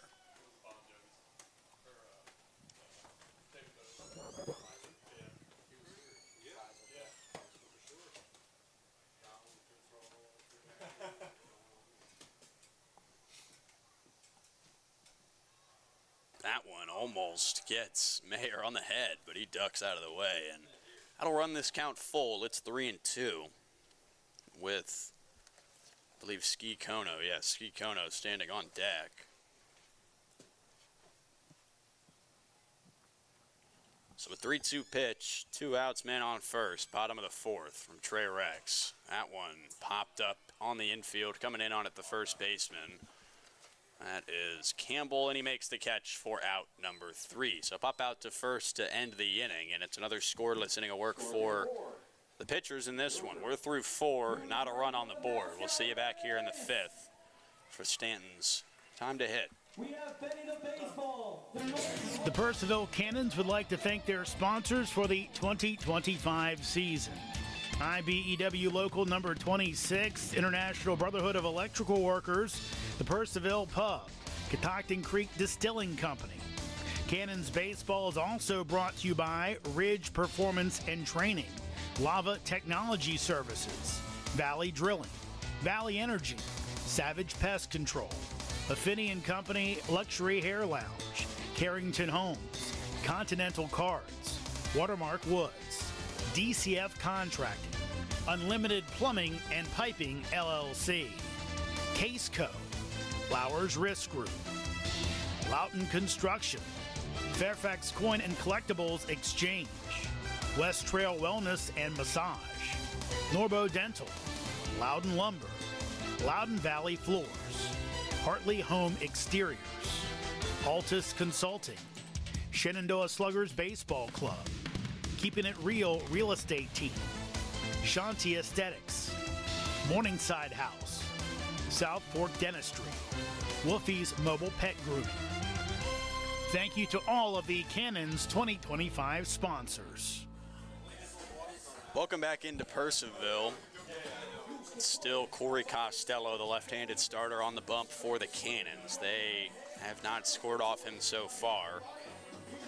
And as it always seems to be, new player in the game, Rex Smith, he's due up first here in the visiting side of the 5th inning. No stats on the season for Staunton, but over in his time in Purcellville, he had a .214 batting average, scored 9 runs, hit 1 home run, 7 RBIs, 11 walks to 11 strikeouts. Did have 2 stolen bases. He was caught once. In the OPS column, he had a .722 OPS in 54 plate appearances. For the team he's now set to face, Costello on the mound, Smith in the box, and the 5th inning is underway. First pitch, Smith shows bunt, doesn't make contact, but he did go around. Strike 1.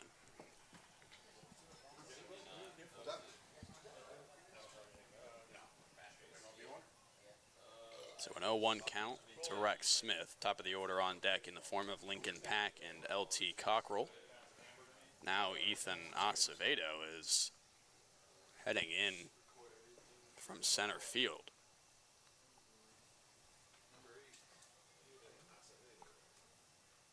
And he is heading into the dugout. Not 100% sure what is going on. Out comes Kobe White.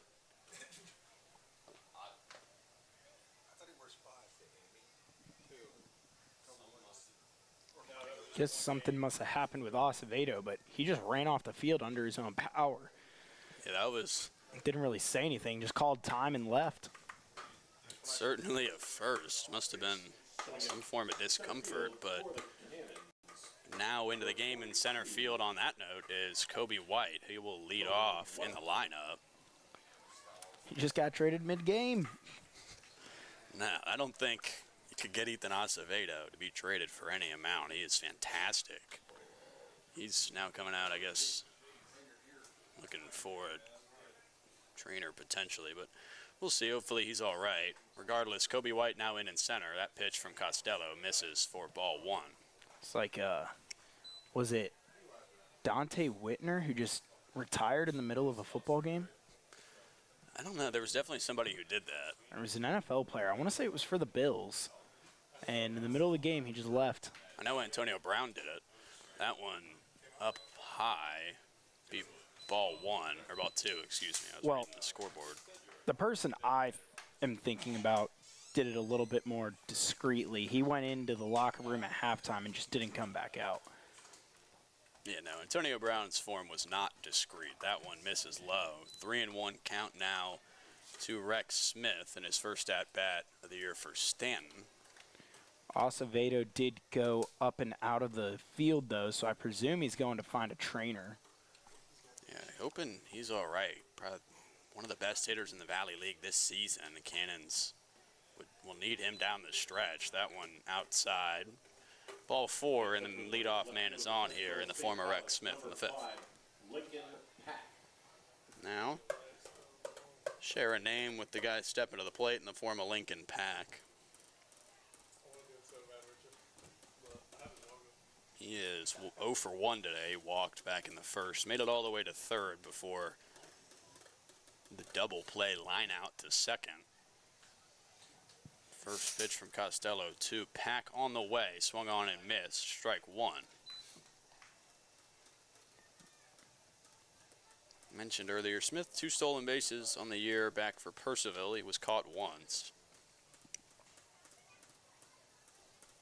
That one in there. Good pitch. Strike 2. It's 0-2.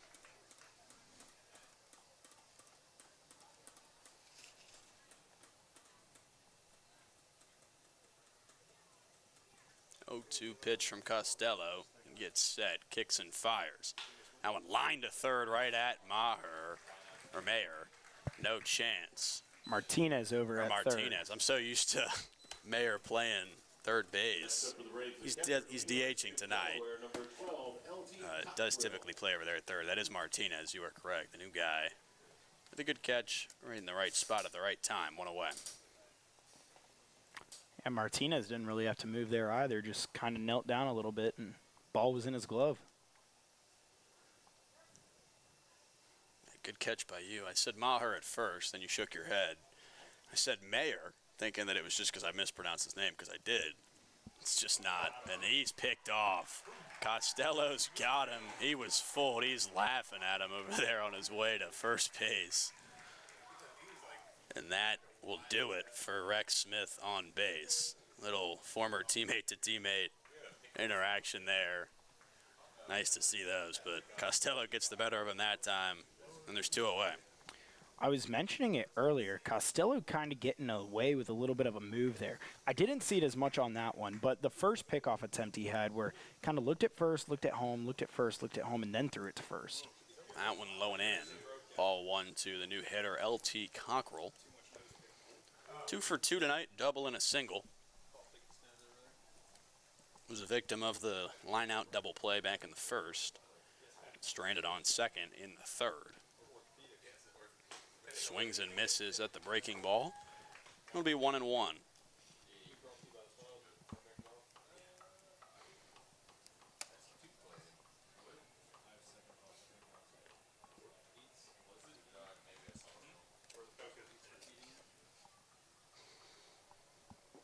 Breaking ball low, 2-1 count.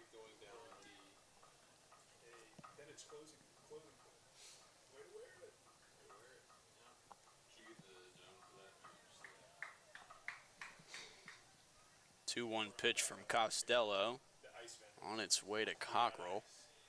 That one lined out into right. Fernandez right where he needs to be. Makes the grab for out number 3. Make it 4.5 scoreless innings of baseball here at Fireman's Field. Certainly not uneventful 4.5 innings, but no runs on the board. It's skunk to skunk as we head to the bottom of the 5th. The Purcellville Cannons would like to thank their sponsors for the 2025 season. IBEW Local Number 26, International Brotherhood of Electrical Workers, the Purcellville Pub, Catoctin Creek Distilling Company. Cannons Baseball is also brought to you by Ridge Performance and Training, Lava Technology Services, Valley Drilling, Valley Energy, Savage Pest Control, Affinity and Company Luxury Hair Lounge, Carrington Homes, Continental Cards, Watermark Woods, DCF Contracting, Unlimited Plumbing and Piping LLC, Case Co, Flowers Risk Group, Lydia Sells Loudon, Hoof and Paw Veterinary Services, Hunt Country Wildlife Control, Burke and Herbert Bank, Farm Credit, Nichols Hardware, Wegmeyer Farms, Camber Petty KHS Homes Group, Epling Landscaping and Lawn Service, Artisan Plumbing, The Social Collectives, Purcellville Copy, Western Loudon Chiropractic, Bank of America, Burr Strength. Thank you to all of the Cannons 2025 sponsors. Welcome you back into Purcellville. Bottom of the fifth inning. Coming up here in just a moment, it remains the lefty Trey Rex on the mound for Staunton. Purcellville in search of its first run, due up Ski Kono, Eric Martinez, and Rowan Putz in that order. Adam Opada and Aiden Aparicio behind them, if anybody finds their way on. So 5, 6, 7 in the order. Cannons in search of their first run and the first run of the game. And it'll be Ski Kono leading off. Grounded out to second his first time up. 273 average on the year for the returner Ski Kono. 456 OBP, 325 slugging. It's good for a 781 OPS. Leads the team in stolen bases and leads the team in walks, Tristan. Kono, as we've mentioned earlier in the season, the catalyst for this team, fan favorite for the Cannons, and I mean, he shows why every single week, every single night, coming back, still just producing at a high level. Now not as much responsibility put on him as he's been dropped down the lineup a little bit, but doesn't mean he has any less talent. That one popped up foul, and I think it went out of play on that bunt attempt. Rex Smith was jawing at him a little bit as he came running in, probably saying, hey, I know your move, Ski. Yeah, Rex Smith, obviously the former Cannon, familiar with Ski Kono's bunting ability. He's responsible for it over there at third. 0-1 pitch. That one almost gets Kono in the head, but he ducks out of the way, and it's 1-1. He started off the year batting leadoff as Acevedo exploded onto the scene, batting .366. He's moved down to the 5-hole. He stayed there. It's a very respectable spot in the lineup. That one misses outside 2-1. He's produced every year that he's been here in Purcellville, and fan favorite, certainly, like you mentioned, one of the all-time Cannons players. 2-1 pitch. That one up high, 3-1. You mentioned a couple games ago, too, it's like having a second leadoff guy, because even at the 5 spot, it's not like he's not batting up there, but he's still at a 273 average in the 5 spot, which is nothing to shake your head at. Not at all, and he puts the OBP on display here. It's 456 before that one. And that will raise it just a little bit more. A walk for Ski Kono will add to his team lead. And he's on first with nobody out here in the 5th. Wouldn't say raises it a bit more, as he did ground out in his first appearance, so raises it from kind of cancels it out there. Does cancel it out. So a leadoff walk from Trey Rex. That went outside to the new hitter Eric Martinez in search of his first Valley League hit here in his first Valley League game. Rounded out to second, back in the second. This is one at-bat so far today. Pick off to first, Kono back safely, no slide.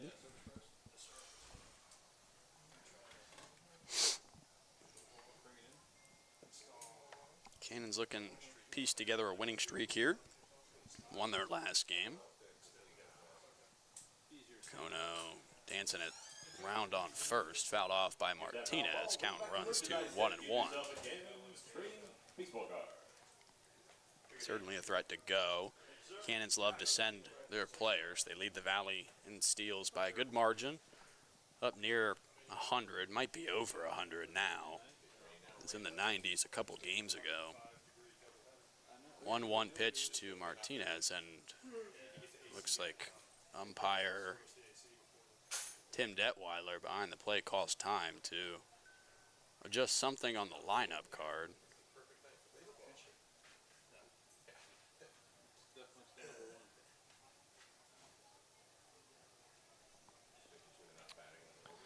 Cannons do lead the league almost 20 bases more than the next closest team, Front Royal, 105 on the season. That's one high number, and Staunton respecting the stolen base leader on the team right now. They pick off over there again. Kono back once more. Martinez steps back in for the 1-1. Pitch on the way. That one in the low part of the zone for strike 2. Obviously, though, a lot of risk there is they're also top 3 in caught stealing with 20. Yeah, that's a great ratio, though, 105 to 20. They've seen a lot of success in that department this year. Kono moving, and he's going. The pickoff over. He'll try and get there, and he is out at second. So a good move from the pitcher, Rex. Kono caught stealing for the first out of the inning. Just about to mention Covington, 27 stolen bases. How many times caught stealing? 1. Try 22. Not as great of a ratio right there. No, not the best base running ratio there. Cannons, much better one than that. Goes down just a hair on that caught stealing. Foul ball from Martinez. 105 now to 21. It's about a 80% success rate, give or take. A little higher than that, actually. 82% success rate. Got great math here in the booth tonight. That one lined out into right center. It is right over, enough to tail to McDaniel, and there's out number 2 on the line out to right. Second baseman from Kansas State University, number 32. Looked like it was going to drop in, but it just kept on tailing and tailing and tailing, and by the time that McDaniel had his jump and was there, it was right in his glove. Didn't really have to do much more. Yeah, that'll bring in Rohan Putz, 0 for 1 today. Flew out to right back in the 3rd inning. Batting .300 coming into this one. He's going to show bunt and lay it down. That's a pretty one. He's going to beat this thing out without a play. It was relatively close. I don't know if I can go with without a play, but he was flying down that line, and he felt safe by about halfway there. Great bunt from Rohan Putz. It's an infield single, and the inning stays alive for Adam Opata. Putz, another guy with speed on the team. Say that about a lot of them here. Obviously, Acevedo up there too. Adam Opata with the speed too. But, I mean, beats out that bunt. Looked like a little bit of a miscommunication between Cockrell and Rex going towards the ball. That may have played a factor, but like you said, a little bit closer play, but Putt's able to beat it out. First pitch to Opata in there for strike 1. Opata hit by a pitch in his last at bat. He broke up the little over 2-inning perfect game that Hugas had as the starter. 0-1 pitch, swung on and missed. Great breaking ball from Trey Rex, and that will run it to 0-2. Aparicio on deck if Opata can find his way on. 0-2, 2 out, man on first, bottom half of this 5th inning. Still a 0-0 game. Pitch from Rex, up high, 1-2.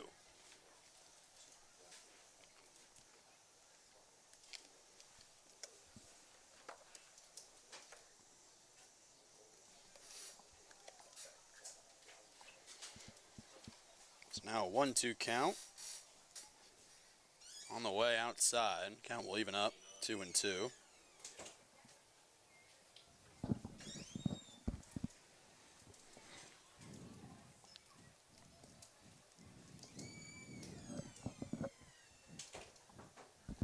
Rex trying to work another clean frame. This is the second inning of relief. 2-2. Breaking ball in there. Opata watches it go by, and it's strike 3 to end the inning here in the 5th. So we're through 5 at Fireman's Field. It's 0-0. So we head to the 6th. We'll see you then. It's time for the hula. The Purcellville Cannons would like to thank their sponsors for the 2025 season. IBEW Local Number 26, International Brotherhood of Electrical Workers, the Purcellville Pub, Catoctin Creek Distilling Company.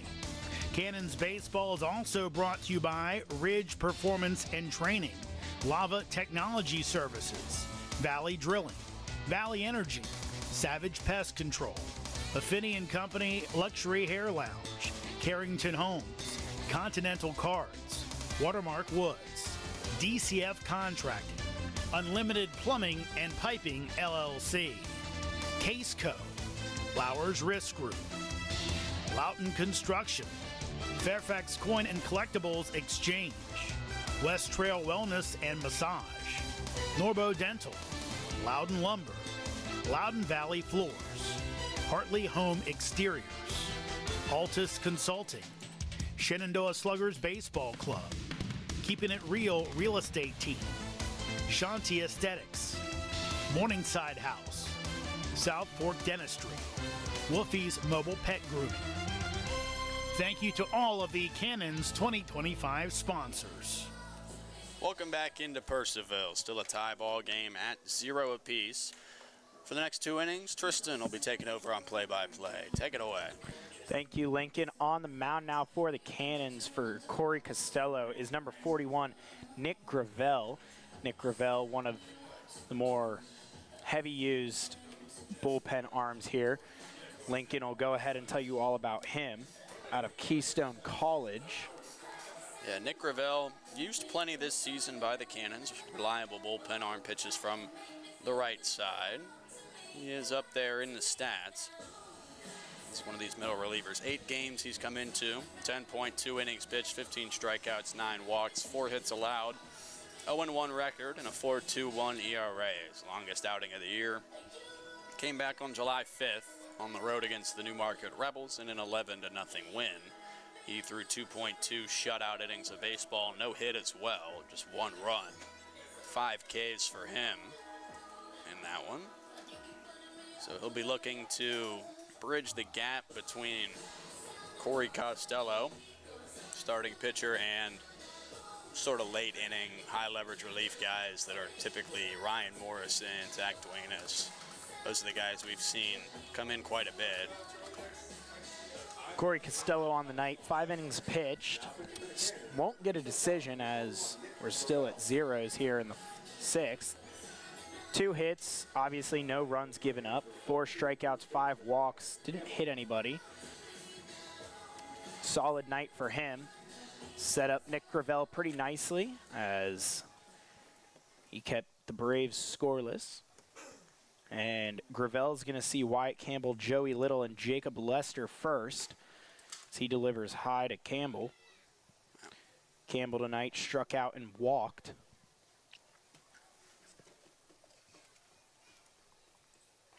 Campbell wearing the high star socks as he kind of pants cut off right below his knees.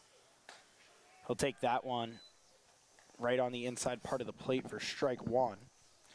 His helmet also kind of matches the Braves uniform. He's very American with the red helmet.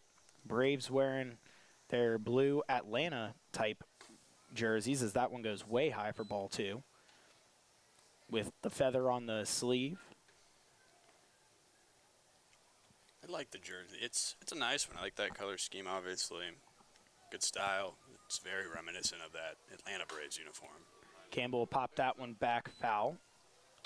That'll run the count even at 2. Balls to the merchandise tent in exchange for a Cannons baseball card.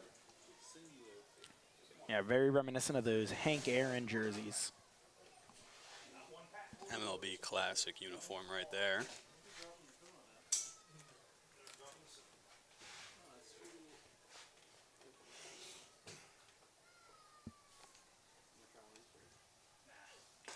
swings through that one, can't catch up, and he goes down swinging. Quick strikeout for Nick Gravel, and he is settled in quickly. Yeah, got that one. I believe it was a full count. Could have been 2-2, actually. Even at 2-2. Even at 2-2, but yeah, great start for Gravel out of in relief. Sit down the first batter you see in one of the best in the Valley League in Wyatt Campbell. Now he'll see Joey Little. Joey Little 0 for 2 tonight. As he takes catches the top part of the zone for strike one. Looked high from up here, but Gravel will take it. Joey Little, the victim of that line out to Putz, the great play by Putz. As he swings through that one, quickly down 0-2.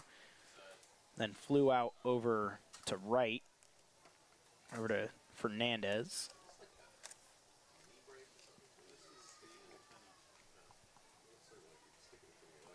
A lot of these Braves players wearing similar helmets to their uniforms as he'll ground that one over to third, and it just hops over Martinez's glove, and Little will have a base hit.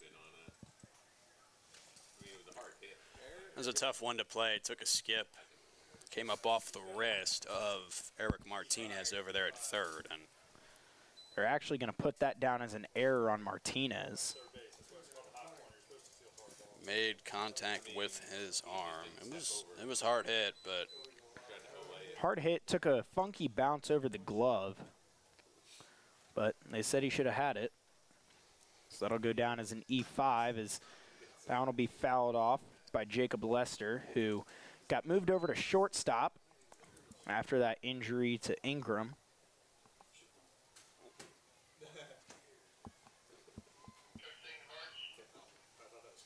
Lester tonight 0 for 1 as he grounded out to Martinez, and then walked and then stole 2 bases after he walked. Got himself 90 feet away from the plate as he takes that one out on the outside edge. Down 0-2 now. Stole 2 bases in a row. He was 90 feet away from being the only run in the game and just couldn't find his way across.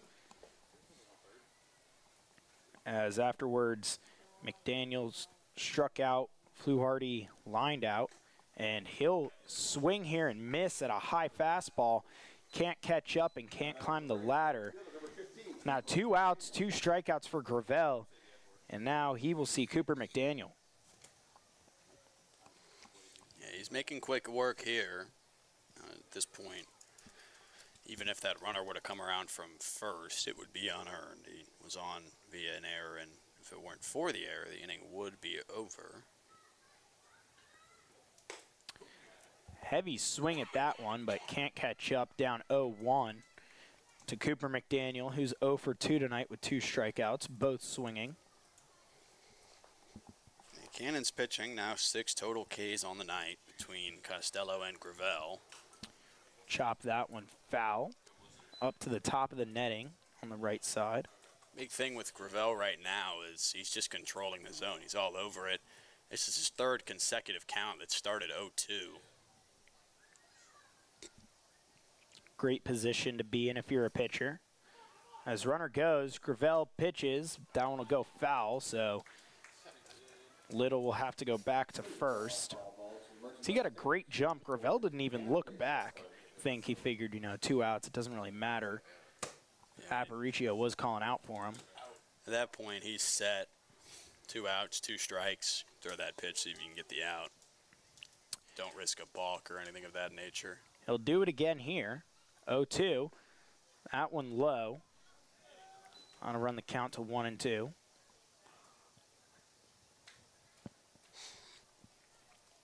Good stop behind the plate by Aiden Aparicio.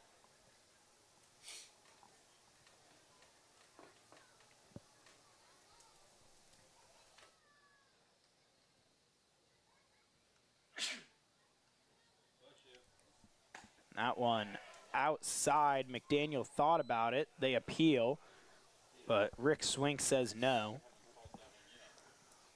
So that'll run the count even at 2-2 after being down 0-2 for McDaniel. Looking to avoid that 3rd strikeout of this game. Keep the 2-out rally. Start a 2-out rally here for Braves. Gravel trying to stop that. Runner goes. McDaniel checks, doesn't go, so that'll be a ball. Aparicio getting away with one there is when he went on the transfer. He threw the ball behind him, but Little was sliding into second, so he didn't have enough time to get up and go. So stolen base for Little. McDaniel now runs the count full. Is that, would the third strikeout be the silver sombrero? You're telling me about the golden sombrero last time. That's the 4. I don't know if silver sombrero is technically a term, but if there was a term for a 3-strikeout game, that would be it. But it's more the over. That's why it's... That one bounces into Aparicio's glove. McDaniel will work the walk after being down 0-2. 2 on for the Braves now. Gravel trying to get out of this inning. Yeah, still just needs 1. So no harm and no foul on the walk. So at this moment in time, excuse me. Bring in Fluharty. He's 0 for 1 today. He walked earlier. Lined out to second. In his second at bat. So Little on second. He's got speed. We just saw him showcase it. It's McDaniel on first.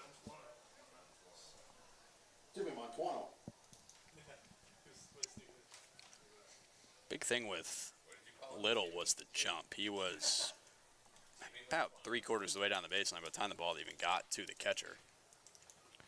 That one goes in and away, gets past Aparicio. Both runners will advance. 1-0 count. That one just a little too far inside for Aparicio to handle.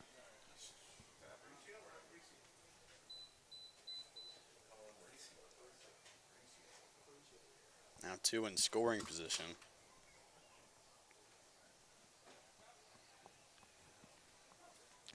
Gravel on the mound, takes a deep breath before stepping back on.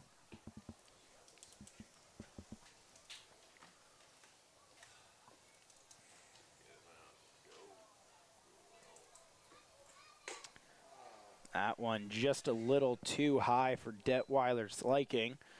How to run the count to 2-0.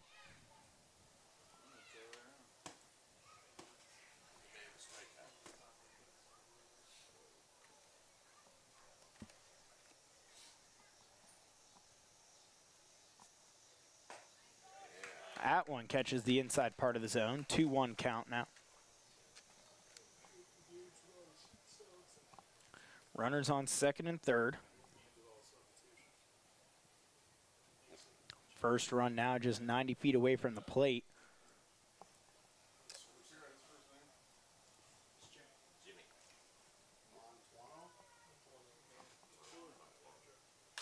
That one popped up. Could be trouble. Ski Kono says no as he catches it in the shallow outfield over there and left. Does away with the Braves' threat there with a runner 90 feet away, and we remain at goose eggs going to the home half of the 6th inning. The Purcellville Cannons would like to thank their sponsors for the 2025 season. IBEW Local Number 26, International Brotherhood of Electrical Workers, the Purcellville Pub, Catoctin Creek Distilling Company. Cannons Baseball is also brought to you by Ridge Performance and Training, Lava Technology Services, Valley Drilling, Valley Energy, Savage Pest Control, Affinity & Company Luxury Hair Lounge, Carrington Homes, Continental Cards, Watermark Woods, DCF Contracting, Unlimited Plumbing and Piping LLC, Case Co, Flowers Risk Group, Lydia Sells Loudon, Hoof and Paw Veterinary Services, Hunt Country Wildlife Control, Burke and Herbert Bank, Farm Credit, Nichols Hardware, Wegmeyer Farms, Camber Petty KHS Homes Group, Epling Landscaping and Lawn Service, Artisan Plumbing, The Social Collectives, Purcellville Copy, Western Loudon Chiropractic, Bank of America, Burr Strength. Thank you to all of the Cannons 2025 sponsors. Hello and welcome back to Purcellville. Trey Rex remaining on the mound for the Braves going into his 3rd inning of work. If he's able to get 1 out here, that'll be the longest outing of his summer. as he has only made it as far as 2 innings twice this season. On June 30th and June 20th, pitched twice in a row, those 2 times in a row there. Since then, 1.2 innings in 1 inning. But 1 out will record his highest of the summer. He's going to see Aiden Aparicio first, Ethan Acevedo to follow, Kobe White to follow. Then Anthony Fernandez after him in the hole. Forgot Ethan Acevedo came off.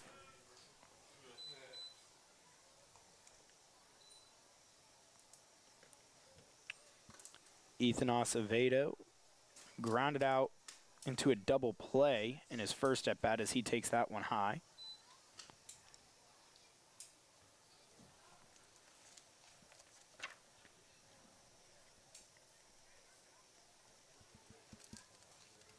That one inside.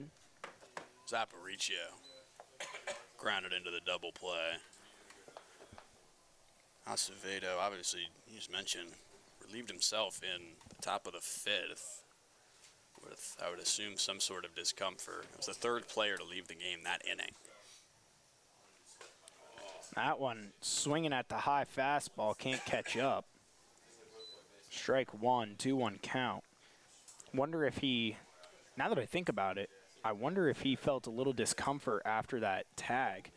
That's when Ingram went down. He came out the next inning and just jogged off the field. Aparicio will take low and run the counts of 3-1.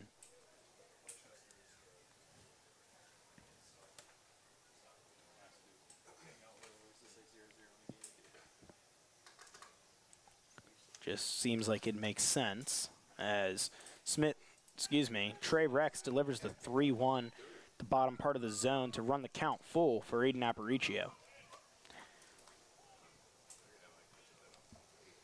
Cannon's looking to get something going. They've had just 5 base runners to this point.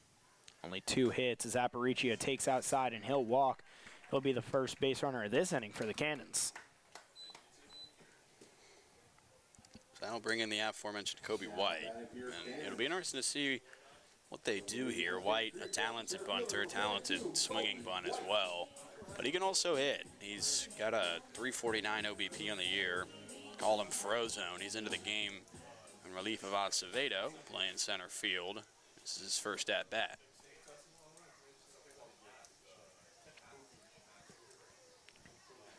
Good amount of speed for him as he shows bunt but pulls back for a ball.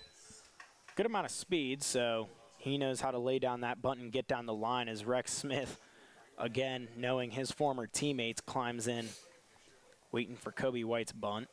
He did show there, so certainly in the cards. Rex Smith just in the grass in the infield. Does not show bunt there, but takes a strike. On a run the count to 1-1.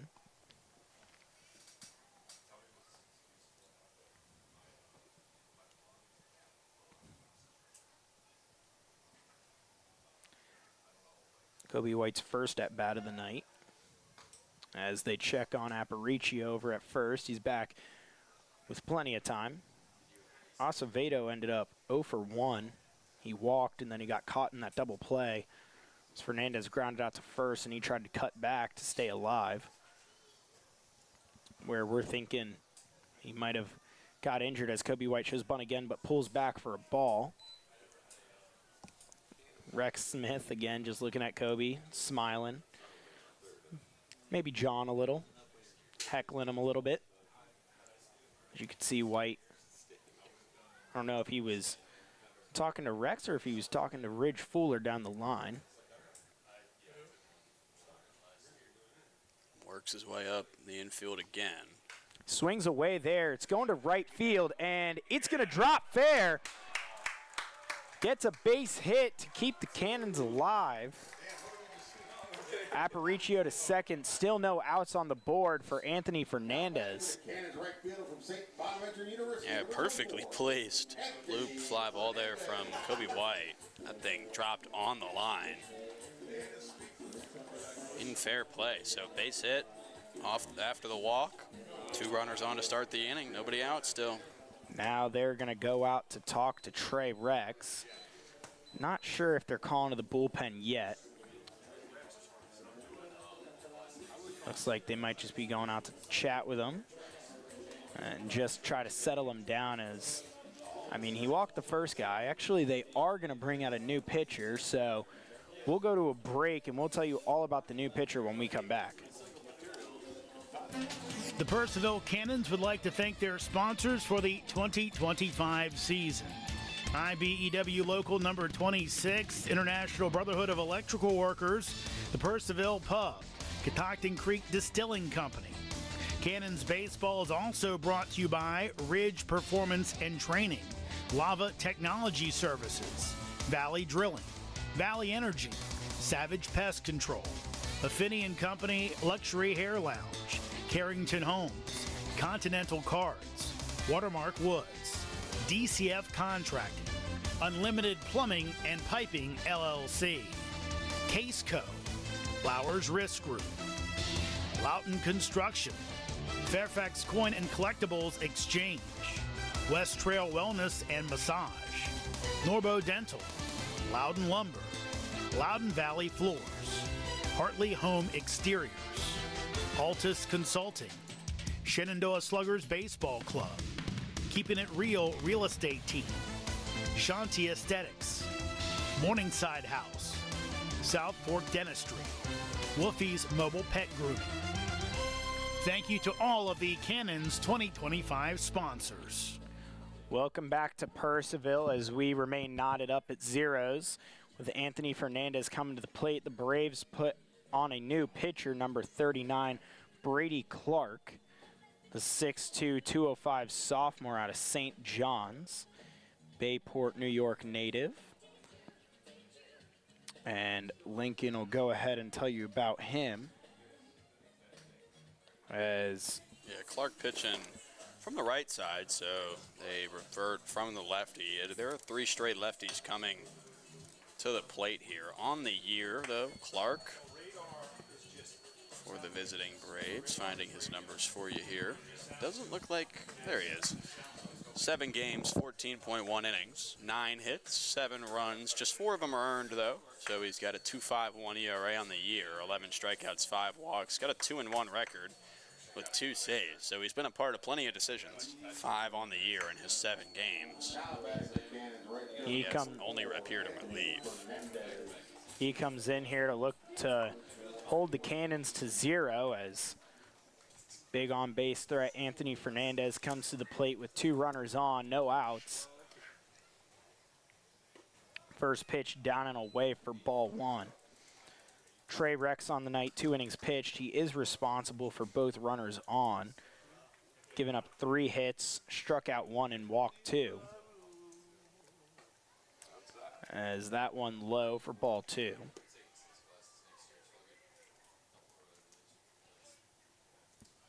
Anthony Fernandez tonight struck out and then grounded out into a double play, the aforementioned double play.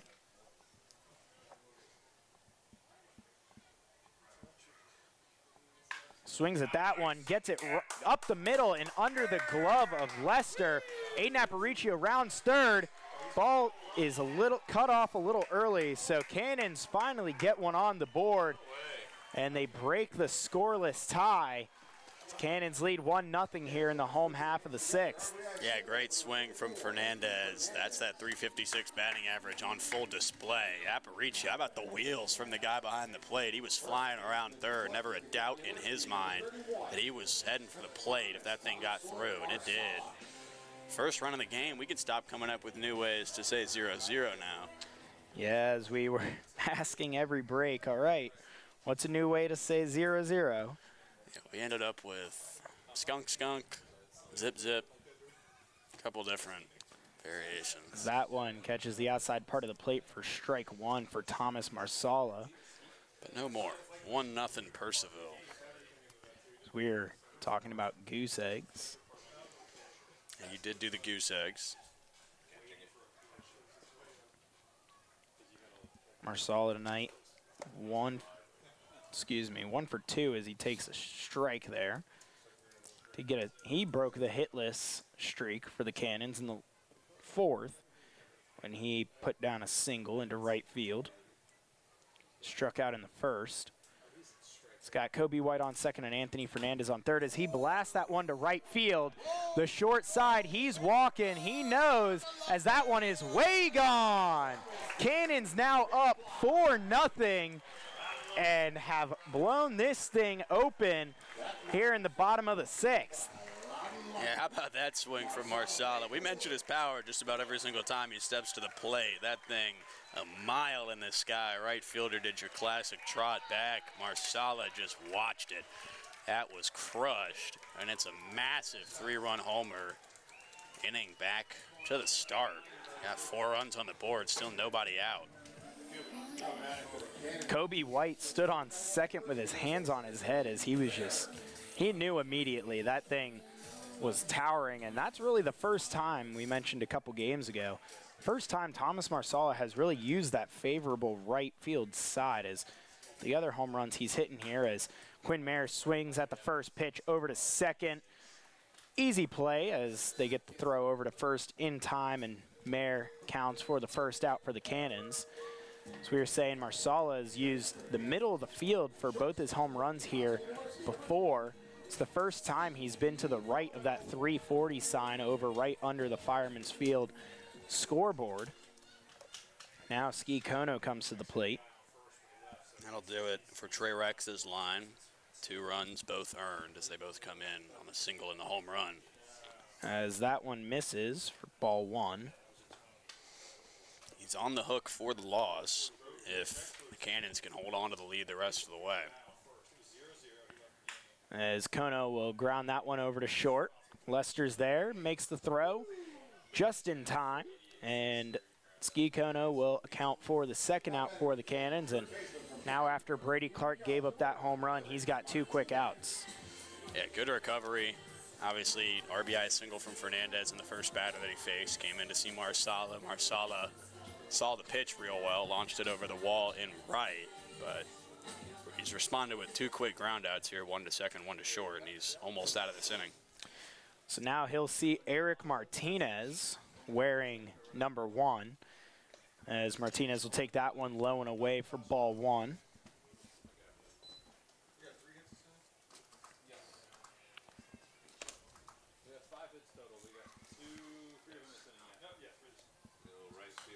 Martinez will foul that one back into the netting.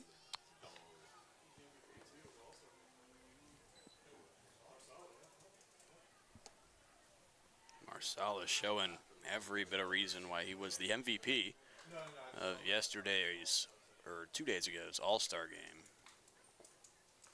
Marsala will take that one outside, 2-1. Martinez still in search of his first hit. Just 2 at-bats. I don't know, sometimes when they cross. That one low and away. 3-1 count for Martinez, the newcomer. Him and Merrick Beamish going to Dyersburg State Community College together in this upcoming fall. So he'll swing at that one and send that one down the right field line, foul. Merrick Beamish, the other high schooler on this Cannons roster. He's out of the bullpen. Talented kid as well. Coming out of high school, that is. Both just graduated. Makes me feel old. Yeah, certainly ages. Swings through that one. Foul tip into the glove, and that will end the Cannons' offensive rally there as they go up 4-0 here in the bottom of the 6th to end the scoreless game. The Purcellville Cannons would like to thank their sponsors for the 2025 season. IBEW Local Number 26, International Brotherhood of Electrical Workers, the Purcellville Pub, Catoctin Creek Distilling Company.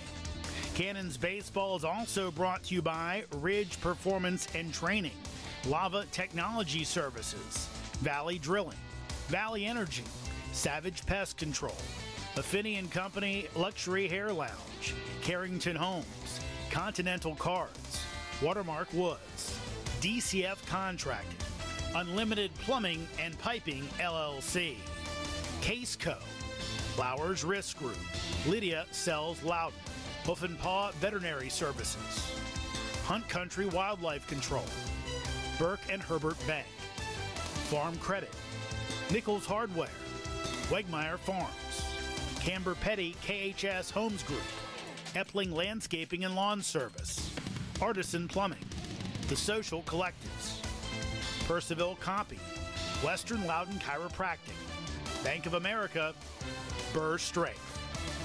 Thank you to all of the Cannons 2025 sponsors. Welcome back to Purcellville. Nick Gravel remains on the mound as he came in for relief for Corey Costello. Got out of two base runner jam, two in scoring position. First guy was Joey Little. He reached on the error at third by Martinez. Second guy was walked. They both advanced on a wild pitch. He gets the inning done with the pop out to Ski Kona over at short. So the Braves are still off the board as through 6 innings, the Cannons now lead 4-0. This one would be big win for the Cannons. I mean, it's not an intra-divisional game, but the Braves standing at 18-14, I believe, on the season. Maybe 18-15. 18-13, actually. So big win for the Braves. That would be a big win as the Braves are up towards the top of the Southern Division. And they're in second right now. They got a 2-game, or looks like actually just a 1.5-game lead on Charlottesville, who's in third right now, who the Cannons also, I believe, beat here the other. Or no, Charlottesville took care here at Fireman's Field.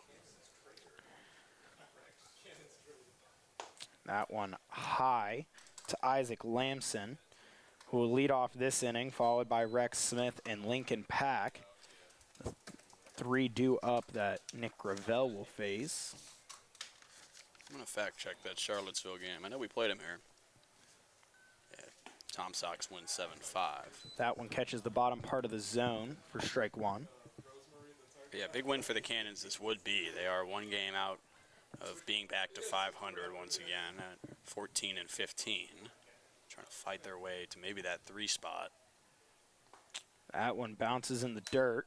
2-1 count. Lamson tonight struck out looking and lined back to the pitcher. We were mentioning Corey Costello walking off the mound after that and just kind of shaking his head and taking a deep breath. Like, he wasn't expecting it. It just happened to find his way into his glove, and I'm sure he wasn't complaining. As that one low for ball 3. Impressive catch nonetheless. No, yeah.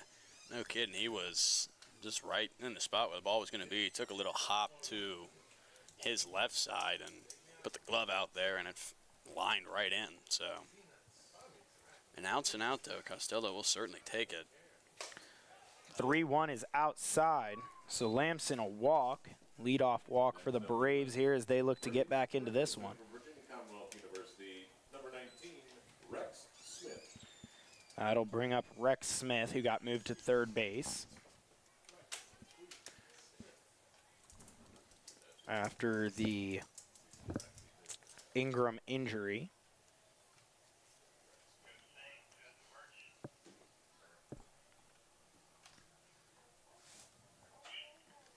Rex Smith, very familiar with this short porch over and right, as he also blasted a home run in his first game here. So he takes that one high. It was a 2 or 3 homer inning. Almost 2. It was it was Anthony Fernandez who hit a 2-run home run, and then just a couple batters later, as Gravel will check on first. Lamson back in safe. It's Fernandez who blasted one, and then just a couple batters later, Rex Smith was blasted one in the same part of the park. First game of the season here against the Culpeper Cavaliers. As that one's outside. I don't believe you have, it's not in your scorebook. Yeah, I forgot my scorebook the first game. I do have it here. For those listening, if you are looking to announce baseball in your life, I don't recommend forgetting your scorebook. Have not forgotten it since, though. Justin Hudson walked, and then Rex Smith drove him in. It was home run from Anthony Fernandez as he checks on Lamson again on first. Home run from Fernandez. Hudson walked, and then Rex Smith came up to follow and hit that home run. And that made that game out of reach pretty early as Smith takes it outside, and Aparicio will throw behind Lamson, but he's back with plenty of time. Ball came in as a strike. 2-1 count now. Gravel looking to settle in, get that first out after the leadoff walk. That'll make things a little easier in terms of getting out of it.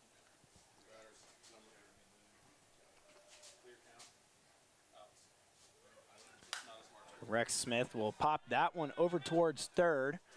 That one will leak foul. So no harm, but there is a foul. That's a good one. I remembered that I said that just a couple games ago, and I checked at that time. Yeah, I don't think I would have caught it if you said no harm, no foul, but yeah, there certainly was a foul. Strike two. Nick Gravel has worked 2 or more innings. As runner goes, Aiden Aparicio makes the throw, but not in time. So Lamson snags second.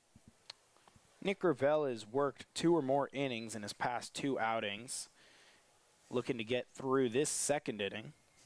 He can provide some length out of this bullpen. That's why he was called upon to relieve the starter in the middle of this game.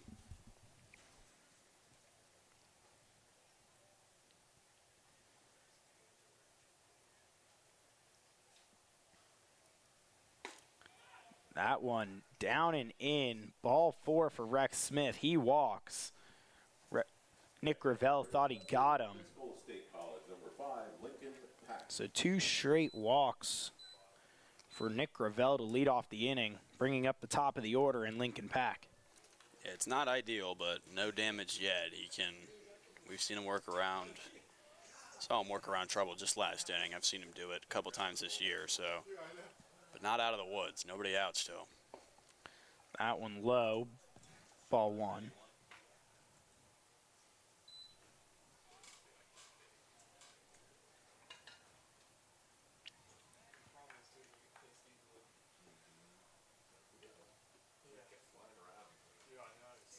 Lincoln Pack tonight walked and then 0 for 2 since as he swings through that one for strike 1.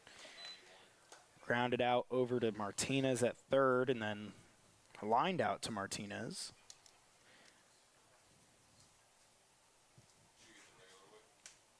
Lincoln Pack, a former Cannon, played last season. Does lead the Braves in walks with 24. Swings through that one. Count 1 and 2 for Pack now. I believe he's second in the Valley with that number. We saw number 1 in walks here just a couple nights ago in Winchester. I believe it was Connor Guy. Yeah, Connor Guy, who walked a couple more times in that game. 24 walks, 17 strikeouts for Pack. He swings through that one. Won't be walking this time except back to the dugout as he goes down on strikes. Brings up LT Cockrell. It's a big first out for Nick Gravel. Still just 1 runner in scoring position. Nobody able to advance. And now you bring that kind of inning-ending double play back into the mind where if he can get this thing on the ground, could get out of it. Of course, LT Cockrell, not an easy out by any means. He's 2 for 3 tonight. Went double, single, and then lined out over to Anthony Fernandez in his last at-bat, and he takes that first pitch outside.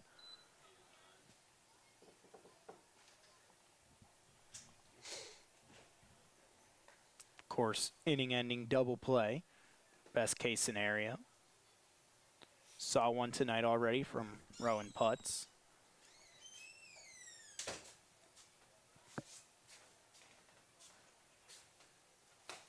That one catches the zone, breaks right in.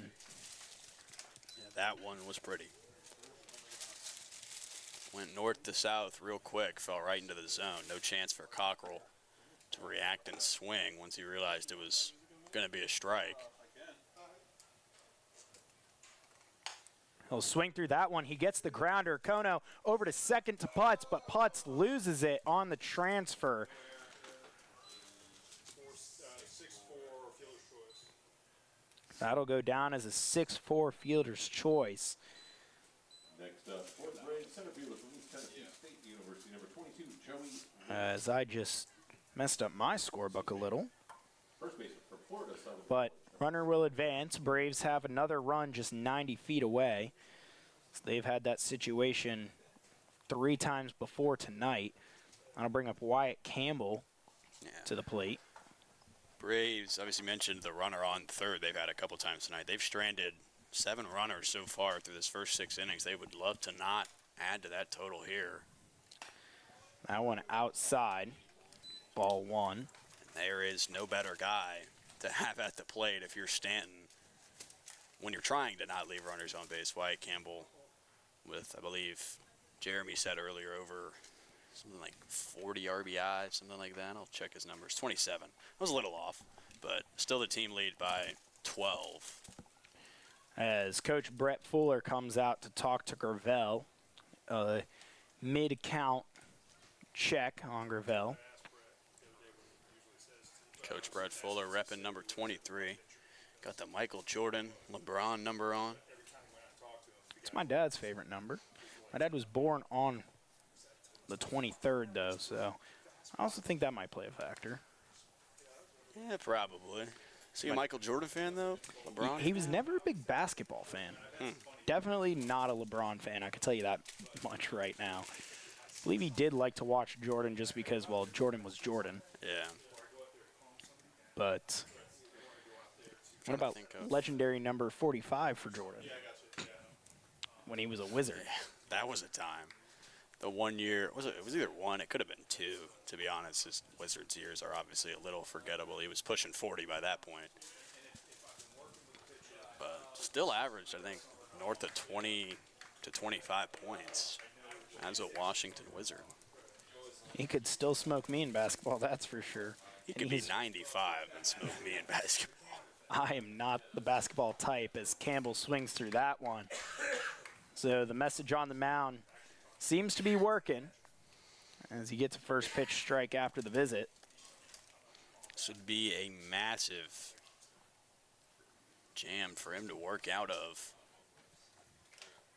Almost got out of it. Rowan Putz, a little slippery with the ball. As that one's popped up over towards first. Marsal is running over towards foul territory, but it gets there and bounces off the concrete. Right around the fans, but everyone's good over there. No one hit. Yeah, that one was a little nerve-wracking. There was a younger kid over there looking up towards the sky watching that fly ball. It came down just behind him, but I'm sure he had first dibs on it because he was probably the closest to it. So pack of baseball cards, I say it's worth it. Caleb Freeman now in those baseball card packs, his draft card. White sock now. Could see him up there pretty soon with how poor the White Sox are doing this season. He was incredibly impressive at Georgia State this past year. And Campbell will blast that one over to left field. Edemopata coming in and can't make the catch. Run will score for the Braves, but throw gets in, gets away. But no harm, no foul as it goes over to Aiden Aparicio. And looks like they're going to score it a hit as Edemopata wasn't able to track it down. Kind of trailed off in the sky, then dropped down. Campbell gets a double, drives in the first run for the Braves. Yeah, it was a long fly ball. Spent a lot of time in the air. That's what I mean by long. It wasn't too deep, but in the perfect spot. Left field is sort of a massive plot of land here at Fireman's Field, so long way to go. First pitch goes high to Joey Little, who is 0 for 3 tonight. Reached on an error in the last inning.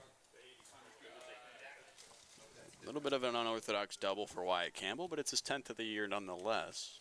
Looking to keep things rolling as Braves are now only down 4-1. Swings at that one and pops it to the right field side foul. Find that foul ball, bring it back to the merch tent, get yourself a nice Cannons baseball card.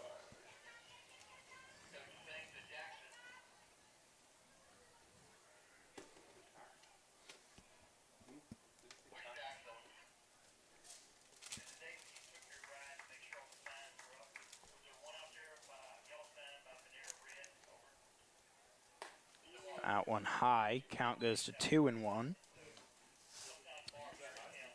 Caleb Freeman joining the list of Cannons to make the, not Cannons, excuse me, but VBL players to make the league. As we were talking about that last time before while we were waiting for the broadcast to start. As Joey Little pops that one foul again over towards the right field side. Get that foul ball, bring it over to the merch tent, get a baseball card.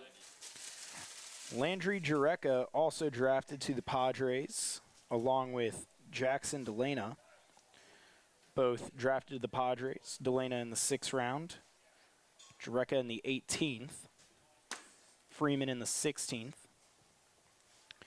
2-2 count, 2 outs. Joey Little again lines that one foul, right field side. He's battling here.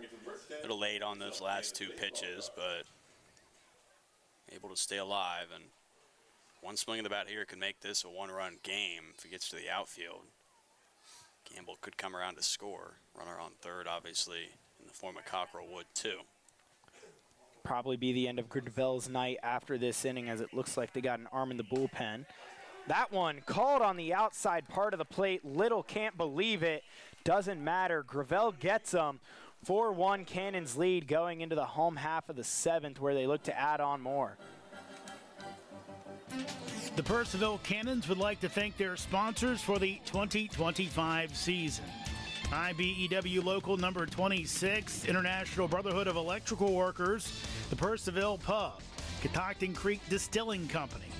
Cannons Baseball is also brought to you by Ridge Performance and Training, Lava Technology Services, Valley Drilling, Valley Energy, Savage Pest Control, Affinity & Company Luxury Hair Lounge, Carrington Homes, Continental Cards, Watermark Woods, DCF Contracting, Unlimited Plumbing and Piping LLC, Case Co, Flowers Risk Group, Loughton Construction, Fairfax Coin and Collectibles Exchange, West Trail Wellness and Massage, Norbo Dental, Loudon Lumber, Loudon Valley Floors, Hartley Home Exteriors, Altus Consulting, Shenandoah Sluggers Baseball Club, Keeping It Real Real Estate Team, Shanti Aesthetics, Morningside House, South Fork Dentistry, Wolfie's Mobile Pet Grooming. Thank you to all of the Cannons 2025 sponsors. Welcome back to Purcellville. 4-1 lead for the Cannons. Brady Clark remains on the mound for the Braves. Came in, gave up the hit to Anthony Fernandez, and then that home run to Marsala. But after that, went 1-2-3 against Mayer, Kono, and Martinez. Now he's going to see Putz, Opata, and Aparicio. Aparicio led off the last inning, getting his 2nd at-bat in as many innings. Putz tonight flew out to right and reached on a single. Put down a bunt to reach. Next up for the Cannons, second baseman from Kansas State Clark University, settled in nicely number 32. at the end of the previous inning. He obviously mentioned the single and then the 3-run bomb by Thomas Marsala, but 3 straight outs after that. Get out of the inning and earned himself another chance here. That one high to Putz. Game certainly not out of reach for Stanton. They only trailed 3. That one outside to Putz.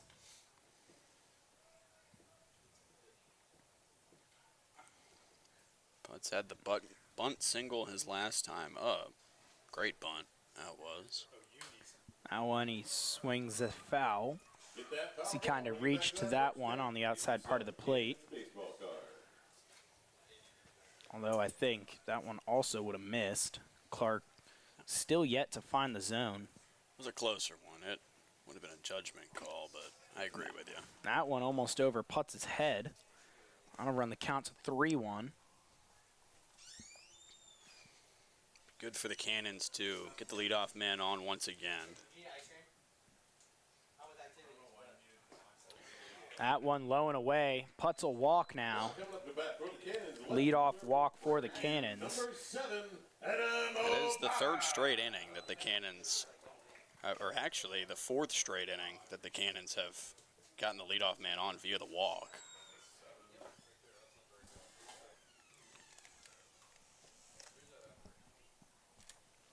So now Edimo Pata comes to the plate, 0 for 1 tonight, as that one's down and away. Good block there by Cockrell behind the plate. Otherwise, Putz would have been to second. Yeah, Putz can fly well over in there. time. He can run, that's for sure. Edimo Pata can hit it, though. 969 OPS. Can't get around to that one as swings and misses there. Struck out looking on in his last at bat and then was hit in his first. As he takes that one on the top part of the zone for strike 2. Victim of that Hayden Aparicio double play to end the third and keep the minimum for Hugus. Pata swings through that one, goes down again, swinging this time. That'll bring up Aparicio to the plate. Good out there from Brady Clark. Just a quick strikeout. 3 good pitches there for the 3 strikes, and he's able to retire his first batter of the inning. So now he's got the runner on first, but he's got 1 out for Aparicio, and then top of the order on deck behind him in the form of Kobe White. Aparicio tonight, as we mentioned, the double play. And then he walked and scored in the last inning. He'll take that one on the outside part of the plate for strike 1. He came in on the Fernandez single.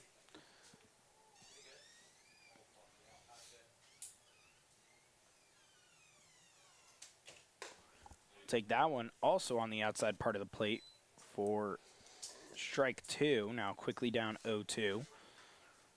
Clark finding that high and away corner for the first 2 strikes. Those are 2 good pitches.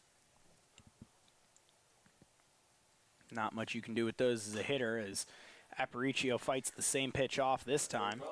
Yeah, he's found a spot. He's drilling it, that's for sure. That's 3 straight pitches, same spot. But you mentioned, obviously, very difficult spot to get to and actually do damage. Probably ideal situation you're looking at there is either into the gap or base hit down the line. Runner goes. Ball is high. Putz gets under the tag. He'll be safe as the bounce took Lamson's glove too high to be able to lay down the tag. Count will run to 1-2. Now a runner on second. Putz picks up another steal. That'll be number 106 for the Cannons this season.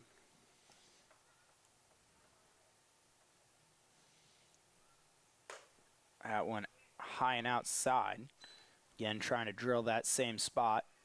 Aparicio gets the count even at 2-2.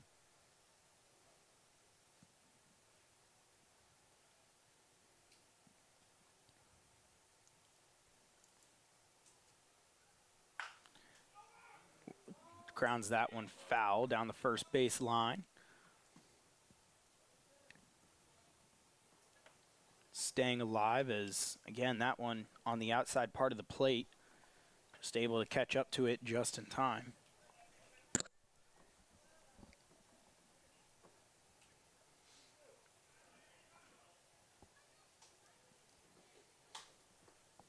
Trying to get on here, keep this rally going, get the Cannons potentially their 4-run lead back.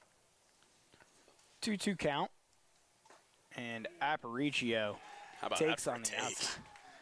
Definitely thought about going, but able to hold back, and that'll run the count full. Works in his favor there. It's a hard pitch to take. It's a great one, though. We'll run this thing full. He's looking to walk for the second straight time. See what he gets here, 3-2. He'll blast that one. It's going back towards center. Not too deep, though. Caught at the warning track. Putz advances to third. Aparicio got a hold of that one, but hits it out towards the deeper part of the field at the 367. And Little able to catch it at the front of the warning track. Yeah, he crushed that thing. It was, got every bit of the barrel on that baseball, but when you hit it to that part of the park, it's going to take even more than all of the barrel to get it out. That one ends up just shy at the warning track, but certainly a very well-hit ball and puts a runner on third. Now, Brian Sutphin coming out to the mound. So I don't know if they're just trying to talk about what they're going to do with Kobe White here, if they're going to go to the pen. They are going to go to the pen. So we're going to go to a break, and we will tell you all about the new pitcher when we come back. The Purcellville Cannons would like to thank their sponsors for the 2025 season. IBEW Local Number 26, International Brotherhood of Electrical Workers, the Purcellville Pub, Catoctin Creek Distilling Company. Cannons Baseball is also brought to you by Ridge Performance and Training, Lava Technology Services, Valley Drilling, Valley Energy, Savage Pest Control, Affinity & Company Luxury Hair Lounge, Carrington Homes, Continental Cards, Watermark Woods, DCF Contracting, Unlimited Plumbing and Piping LLC, Case Co, Flowers Risk Group, Lydia Sells Loudon, Hoof and Paw Veterinary Services, Hunt Country Wildlife Control, Burke and Herbert Bank, Farm Credit, Nichols Hardware, Wegmeyer Farms, Camber Petty KHS Homes Group, Epling Landscaping and Lawn Service, Artisan Plumbing, The Social Collectives, Purcellville Copy, Western Loudon Chiropractic, Bank of America, Burr Strength. Thank you to all of the Cannons 2025 sponsors. Welcome back to Purcellville.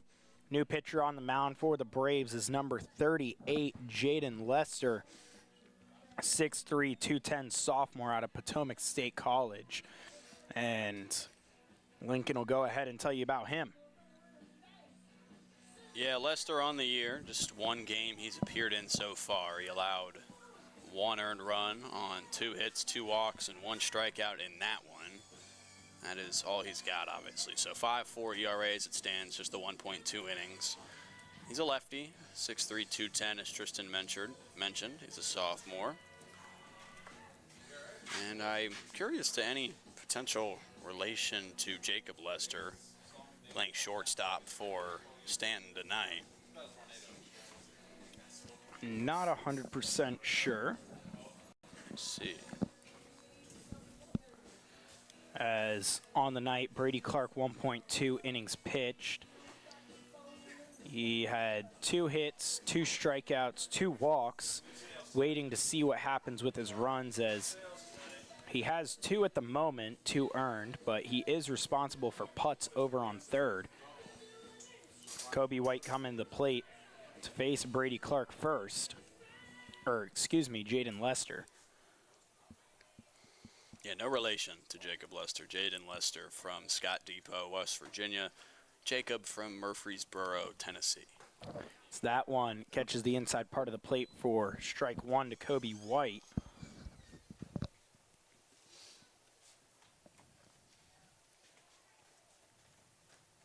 White looking to get that 4-run lead back. White shows bunt, pulls back, called strike either way. Cannons have been good about not leaving runners on base today, just 2 through the first 6.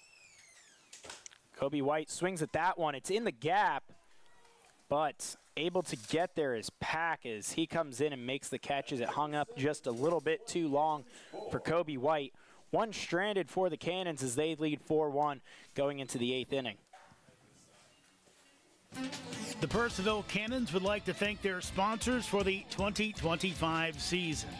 IBEW Local Number 26, International Brotherhood of Electrical Workers, the Purcellville Pub, Catoctin Creek Distilling Company, Cannons Baseball is also brought to you by Ridge Performance and Training, Lava Technology Services, Valley Drilling, Valley Energy, Savage Pest Control, Affinity & Company Luxury Hair Lounge, Carrington Homes, Continental Cards, Watermark Woods, DCF Contracting, Unlimited Plumbing and Piping LLC, Caseco, Flowers Risk Group, Loughton Construction, Fairfax Coin and Collectibles Exchange, West Trail Wellness and Massage, Norbo Dental, Loudon Lumber, Loudon Valley Floors, Hartley Home Exteriors, Altus Consulting, Shenandoah Sluggers Baseball Club, Keeping It Real Real Estate Team,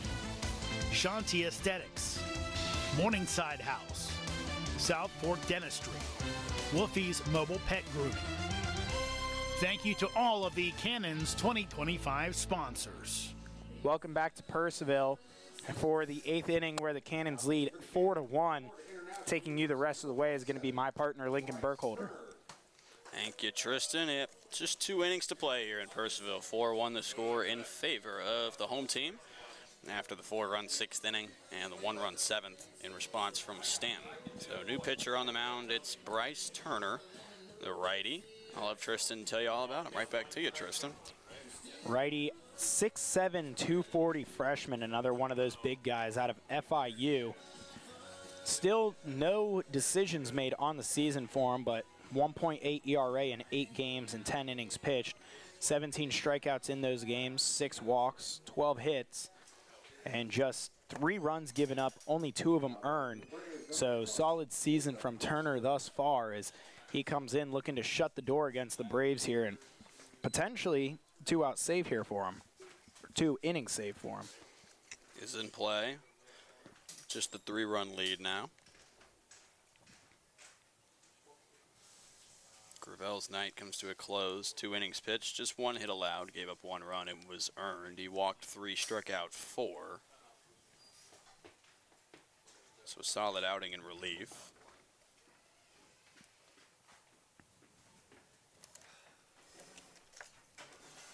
We'll see what Bryce Turner can do in his place. First batter, first pitch. That one gonna miss high. Ball 1 at the plate for the visiting Braves. It's Jacob Lester, the shortstop. Not the brother of the pitcher. Yes. That entered in the last inning. That one grounded to third. Tough play for Mayer. Picks it up on the skip. Good throw over, and it got him. Good play at third. Good dig there by Martinez. Or Martinez. I keep saying Mayer. Mayer's been playing a lot of third over there, but good play by Martinez as that one took a bounce. He made a good play with the backhand there, able to pick it up and make the throw over to Marsala in time. Yeah, my apologies to Eric Martinez. I am familiar with you. I know you're over there at third.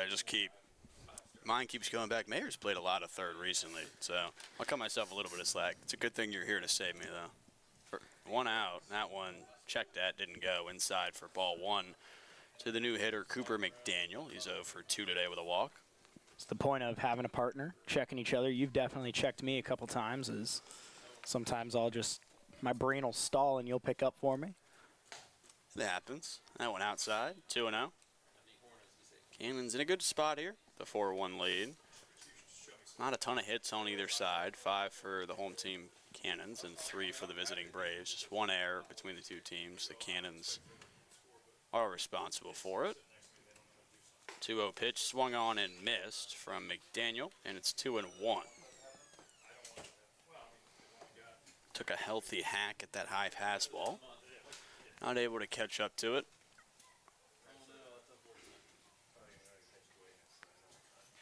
That one swung on and missed, and it's quickly 2-2 now. We've mentioned before, Bryce Turner, big guy at 6'7", but kind of comes from a 3/4 arm slot. Brings his height down a little just from seeing the ball out of the hand, that is. Yeah, it's the same arm slot every pitch. It's certainly a tunnel that works for him. That one grounded up the middle. Kono, tough play, bobbles with it, can't come up with it. And that one going to be an E6 for Ski Kono. Very rare defensive mistake there from Normally very sure-handed shortstop. Just kind of slow roller, and it just took a funny bounce. And when he put his glove down, it bounced over his glove onto his wrist. So then he was sitting there trying to play catch with himself, and by the time he actually got the ball, Cooper McDaniel was already at first. Yeah, that was a tougher play, but Ski Kono is one that's become known for making those here in Purcellville. But man on first, one out. That went in there for strike one to the new hitter, Ryan Fluharty, a designated hitter tonight for Staunton. He's 0 for 2 with a walk. Lined out to second back in the fourth. Popped out to Ski Kono over at short in his last at-bat. That one swung on and missed. He was trying to do some damage to that, and it'll quickly be 0-2. It actually appears there's a pinch hitter in for Ryan Fluharty right now. This is number 27, Frank Papeo. He's listed as a pitcher on that roster. That might not be fully updated. I'll double check.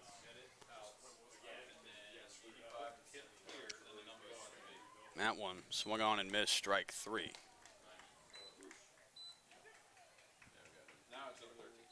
Now batting for the Braves, second baseman, number 13, Isaac Lamson. Jimmy Mantuano, which actually, now that I think about it, I think he came in the last inning, and I think I just called him Fluharty all the way through. But a strikeout nonetheless. Counts all the same.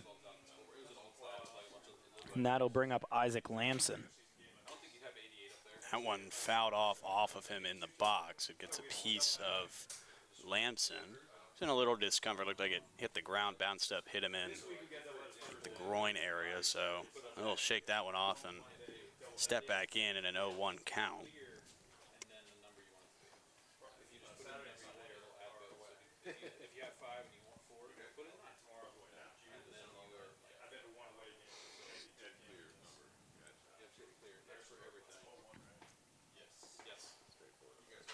Man on first, 2 gone here in the inning. Standings essentially empty at this point. 0-1 pitch, popped up foul over the stands and out of play. Please return that foul ball. Was packed at one point. Baseball card. It just kind of died out a little bit. Presume once the Cannons hit that home run. Yeah, people saw the fireworks show that Thomas Marsala put on, and it's starting to get a little bit later here on a work night. 0-2 pitch, skips for ball 1, and it's 1-2. Work night for me, too. I don't work until later, though, so not too big of an issue. And I'm off tomorrow. I'm going to go golfing. Hopefully I don't tear up the course. I'll tear it up on the course. Looking to not tear up the course. 1-2 pitch. Looking for a second strikeout, and he's got it. A sword from Isaac Lamson. And this inning is over. So it's another shutout, or this time a shutout inning in relief in his first inning of work for Mr. Bryce Turner. And it's 4-1 Cannons still as we head to the bottom half of the 8th. We'll see you there. The Purcellville Cannons would like to thank their sponsors for the 2025 season. IBEW Local Number 26, International Brotherhood of Electrical Workers, the Purcellville Pub, Catoctin Creek Distilling Company. Cannons Baseball is also brought to you by Ridge Performance and Training, Lava Technology Services, Valley Drilling, Valley Energy, Savage Pest Control, Affinia & Company Luxury Hair Lounge, Carrington Homes, Continental Cards, Watermark Woods, DCF Contracting, Unlimited Plumbing and Piping LLC, Case Co, Flowers Risk Group, Lydia Sells Loudon, Hoof and Paw Veterinary Services, Hunt Country Wildlife Control, Burke and Herbert Bank, Farm Credit, Nichols Hardware, Wegmeyer Farms, Camber Petty KHS Homes Group, Epling Landscaping and Lawn Service, Artisan Plumbing, The Social Collectives, Purcellville Copy, Western Loudon Chiropractic, Bank of America, Burr Strength. Thank you to all of the Cannons 2025 sponsors. Welcome you back into Fireman's Field here in beautiful Purcellville, Virginia. 9:48 p.m. as it stands. Bottom of the 8th about to get underway. 4-1 Cannons lead. Looking to put another win in the win column and move to 500 on the year. It's Jaden Lester remaining on the mound for the visitors. He worked scoreless inning his last time out. And he will get Anthony Fernandez to lead off this bottom half of the 8th. He'll be followed by Thomas Marsala and then Quinn Mayer. So 2-3-4 for the Cannons. Their last time's up. A first single homer and a ground out. Looking to do some more damage. First pitch to Fernandez inside, ball 1. Fernandez struck out, grounded out into a double play, and then had that RBI single on the last at bat in the 6th. The first run of that 4-run inning.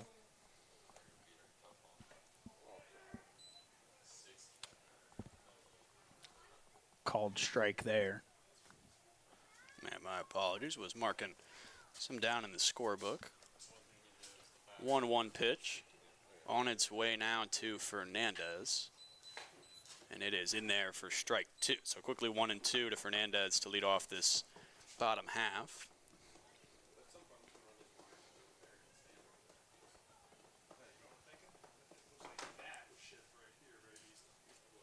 That one lined up the middle and another base hit for Anthony Fernandez. A leadoff single. And there's a man on with nobody out in the bottom of the 8th. That one in the same exact place, just in the air this time. No chance for anybody to get there. Good way to get on for Anthony Fernandez, who has just been scorching those base hits this season. That he has. Batting average 356 coming into it. It should be up a little bit now on a 2-for-4 day.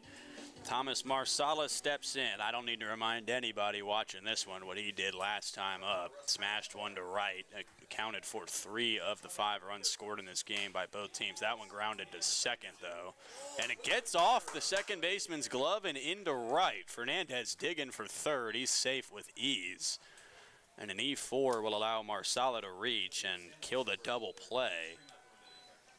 Yeah, bad mistake there by Lamson.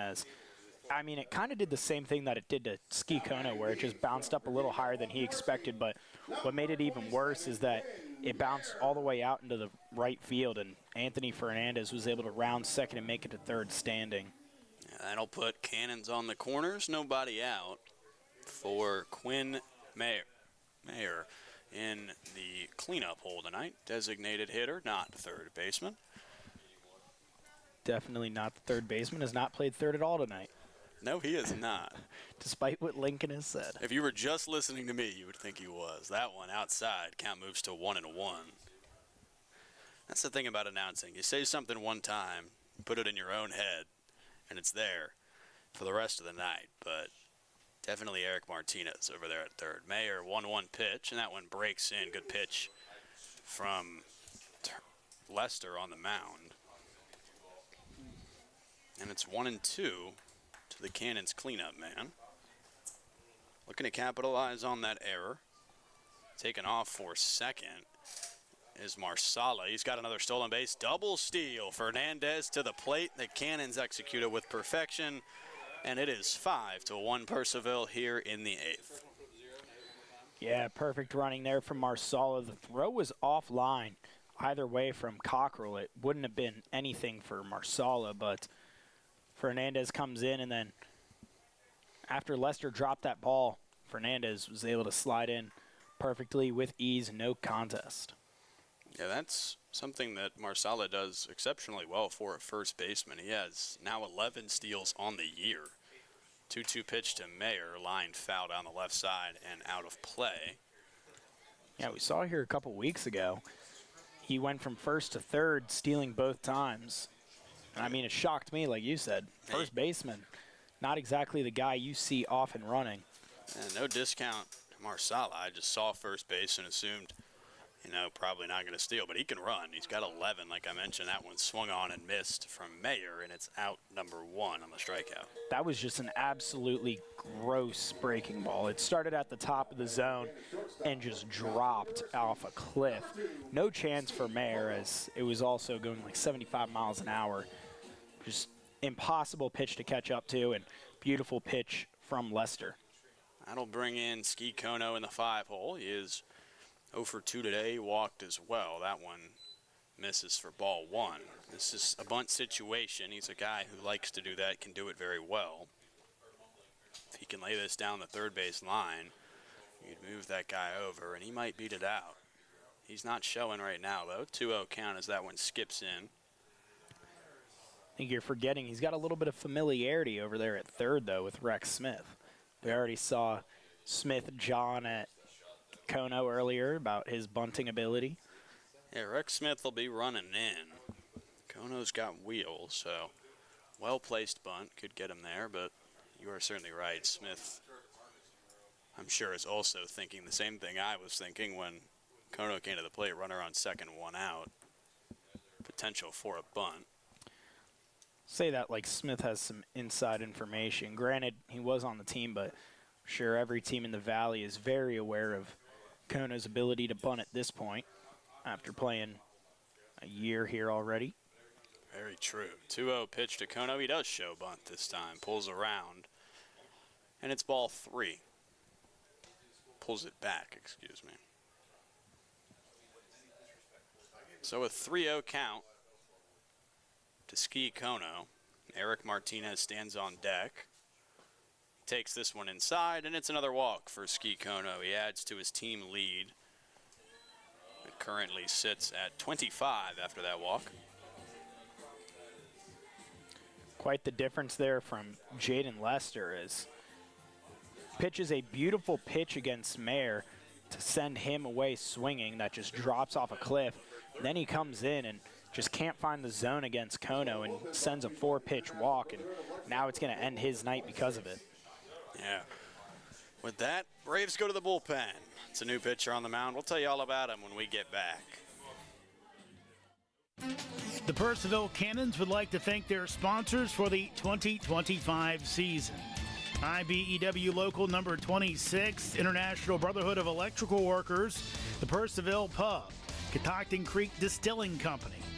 Cannons Baseball is also brought to you by Ridge Performance and Training, Lava Technology Services, Valley Drilling, Valley Energy, Savage Pest Control, Affini & Company Luxury Hair Lounge, Carrington Homes, Continental Cards, Watermark Woods, DCF Contracting, Unlimited Plumbing and Piping LLC, Case Co, Flowers Risk Group, Loughton Construction, Fairfax Coin and Collectibles Exchange, West Trail Wellness and Massage, Norbo Dental, Loudon Lumber, Loudon Valley Floors, Hartley Home Exteriors, Altus Consulting, Shenandoah Sluggers Baseball Club, Keeping It Real Real Estate Team, Shanti Aesthetics, Morningside House, South Fork Dentistry, Wolfie's Mobile Pet Grooming.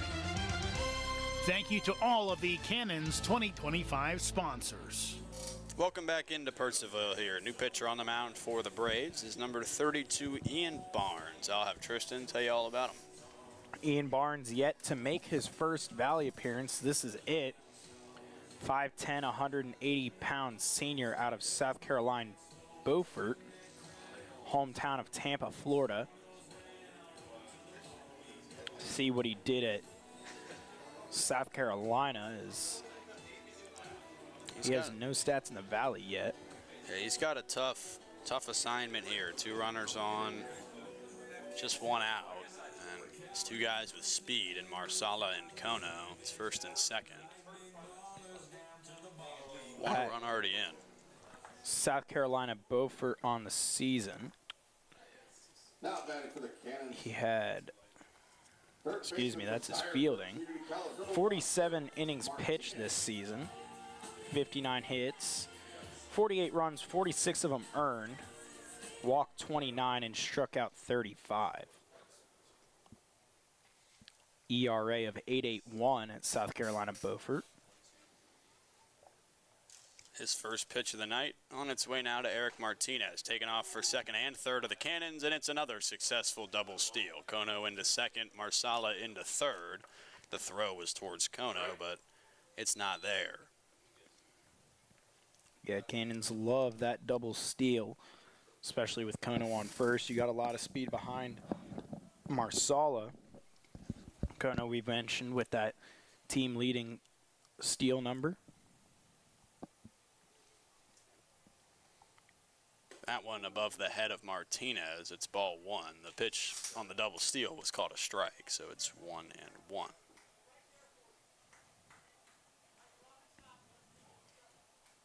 Mound visit here from the catcher Cockrell. He'll head back after just a few moments.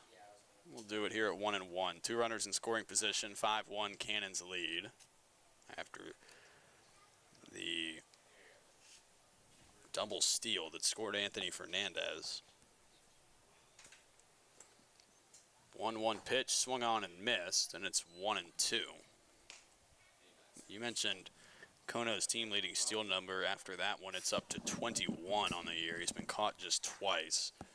Actually, he's been caught 3 times now. He was caught earlier this game on the pickoff where they ended up throwing it down. He kept going. 1-2 pitch on its way from Barnes. That one outside, ball 2. Jaden Lester on the night, .2 innings pitched. Waiting to see what happens as he is responsible for Marsala and Kono. 1 hit, 1 strikeout, 1 walk. Quick night for him. That one lined into right. If it's fair, it's runs. It's not. It's foul. So the runners will go back. It'll be 2-2 once more.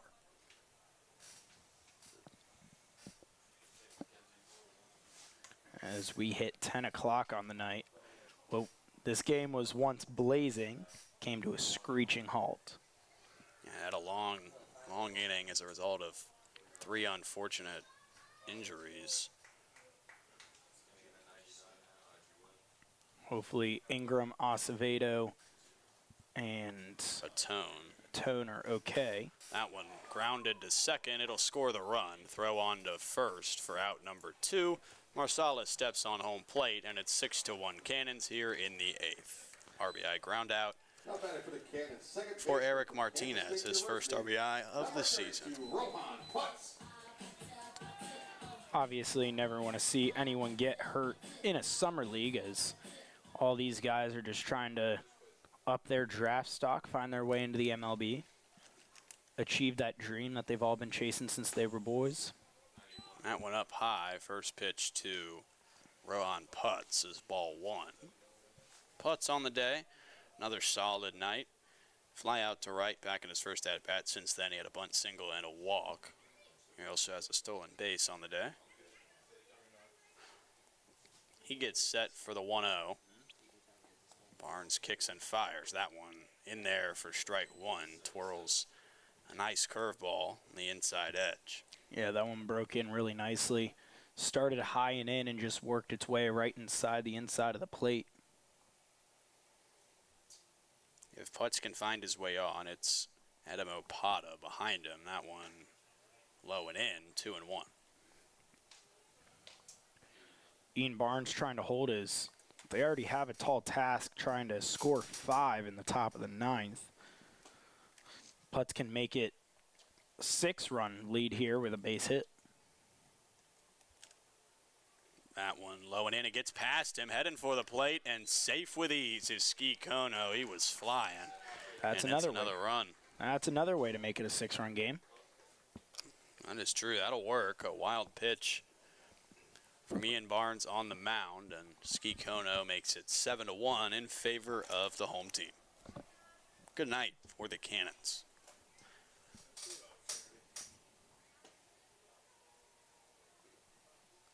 Now I'd imagine you see Bryce Turner back out for the Cannons with a 6-run cushion. Try to save those arms. That 3-1 pitch right down Broadway. Strike 2, it'll run full.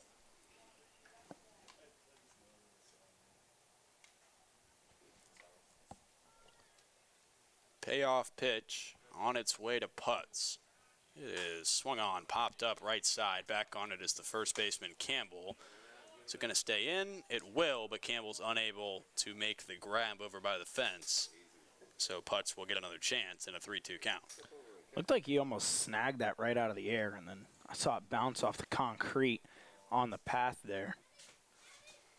Yeah, that one could have been a little further over there to make that grab, but opted to reach out. Came up a little short of it. No harm, no foul at the moment. No harm, yes foul, as you would say. Full pitch, full count pitch. That one fouled off again, this time behind the plate. No chance out of play.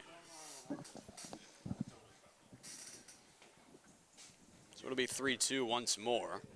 Cannons 3 more runs in this inning. They've blown it open, 7-1. Barnes just trying to put away Putz and get out of this inning. Another 3-2. That one swung on and missed. Strike 3. Barnes, his first strikeout of the night. And that will end the 8th inning here at Fireman's Field. We'll see you back here for the top of the 9th as the Cannons try and put away another win. Make it 15-15 on the year. The Purcellville Cannons would like to thank their sponsors for the 2025 season. IBEW Local Number 26, International Brotherhood of Electrical Workers, the Purcellville Pub, Catoctin Creek Distilling Company. Cannons Baseball is also brought to you by Ridge Performance and Training, Lava Technology Services, Valley Drilling, Valley Energy, Savage Pest Control, Affinity & Company Luxury Hair Lounge, Carrington Homes, Continental Cards, Watermark Woods, DCF Contracting, Unlimited Plumbing and Piping LLC, Case Co, Flowers Risk Group, Lydia Sells Loudon, Hoof and Paw Veterinary Services, Hunt Country Wildlife Control, Burke and Herbert Bank, Farm Credit, Nichols Hardware, Wegmeyer Farms, Camber Petty KHS Homes Group, Epling Landscaping and Lawn Service, Artisan Plumbing, The Social Collectives, Purcellville Copy, Western Loudon Chiropractic, Bank of America, Burr Strength. Thank you to all of the Cannons 2025 sponsors. Welcome back into Purcellville, just hopefully for the Cannons. 1/2 inning to play. Top of the 9th, about to get underway. New pitcher on the mound for the Cannons, trying to close this thing out. It's Zach Duenas. I'll have Tristan tell you all about him. Duenas quickly becoming one of the trusty arms for the Cannons. 2 games, 0 ERA. He does have a save. This one is not in a safe position. 2 innings pitched, 4 strikeouts. Came out on July 10th against the Express and shut the door against them, where he got that save in that 4-3 win. Pitched 1 inning, gave up 1 hit, struck out 1. One of their speed pitchers, as he can get that pitch up toward his fastball up towards 96. Very talented pitcher, very talented high leverage relief arm for the Cannons. You mentioned how he shut the door against Strasburg late last week. We'll be looking to do the same thing here, a little bit less of an intense situation. That was, I believe, a 2-run game. He allowed, now Morrison, I'm thinking of a different game where it was a 2-run game. Morrison came in to close, allowed 1. Cannons came out with the win. That was that last Royals game you were thinking about with Morrison. Yeah. Duenas got it done with ease. He was just firing fastballs past him.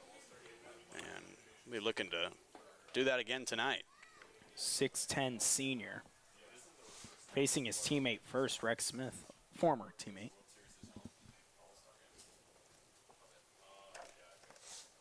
Smith steps in. Pitch on the way. Fastball 90 miles an hour. Actually, could have been a cutter. His fastball sits a little higher than that, but it's in there for strike 1.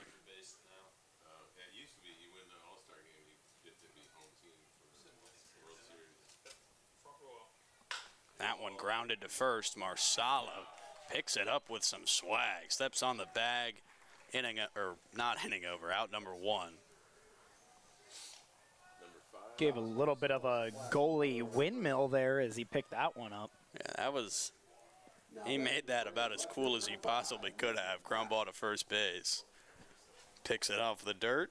Does it himself. Out number 1. And Dwayne is 2 away from putting this game to rest. Lincoln Pack, the top of the order up for the 5th time today. Walked in his first at-bat. He's been 0 for 3 since. Another former teammate for Duenas. Very true. That one fouled off behind the plate. Played together right here at Fireman's Field last season. For a Cannons baseball card. Go get it, kids. On deck behind Pack is LT Cockrell. Not a former teammate. 0-1 pitch on its way. Breaking ball. Good one, but just misses inside. 1-1 count. Pack thought about it. Able to check his swing, though. Good check. You're not going to do much with a ball dropping that much unless you're just sitting on it, but he was not. 1-1 pitch. Just outside. It'll run to 2-1.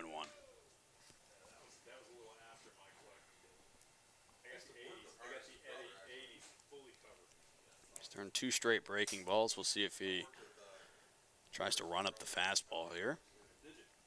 He does. 92. And it's 2-2. That one fouled off behind the plate as well. Nick Gravel racing coach Doug Walker out of the dugout to grab that foul ball. Having some fun over there, Gravel is. He pitched 1 inning tonight, or 2 innings tonight. 2-2 pitch. Swung on and missed. Strike 3 to Lincoln Pack, and Duenas is 1 out away. Now batting for the Braves. Catcher, number 12, LT Cockrell. Good off speed there as Pack just can't get up and swipes over it. Does away with the second out, and now Duenas just 3 strikes away from ending this ball game. Yeah, here comes LT Cockrell. He represents the Braves' last chance here. They trail 7-1. First pitch misses inside, ball 1. There's that 94 fastball we were talking about. Yeah, he can certainly run it up there.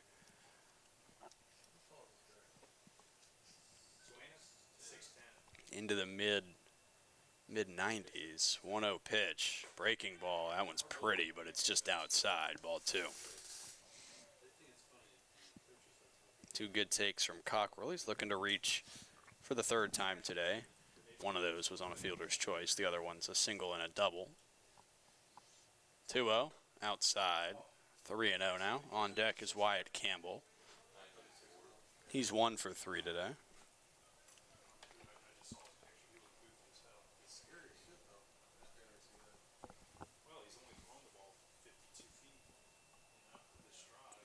That one up high. 4-pitch walk to LT Cockrell.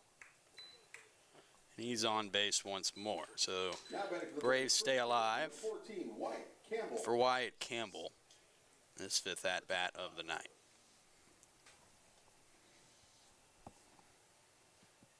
Wyatt Campbell driving in the only run for the Braves, adding on to his team leading total. And the RBI back in the 7th. First pitch to him this time, up and in for ball 1.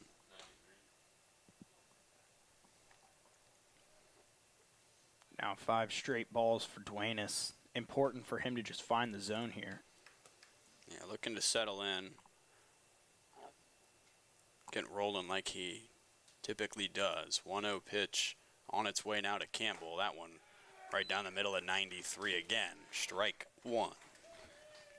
That's the pitch you need. Show him.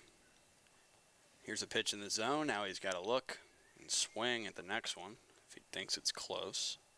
Try and keep his team alive. If I was Campbell there, I would have been sitting on fastball knowing he hasn't hit the zone in 5 pitches. That one, fastball again, chopped to 3rd. Mayer going to be a tough play. There won't be a throw. Or Martinez going to be a tough play. I caught myself that time. But 0 for 3 on ground balls to 3rd base today. But, yeah, that one, no play for Martinez over there. And it's a base hit on the infield for Wyatt Campbell. LT Cockrell advances to 2nd.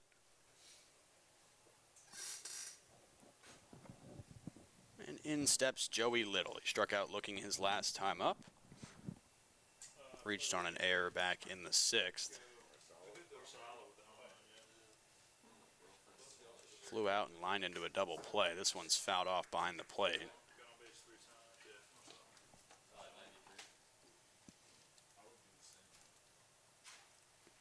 It's 0-1.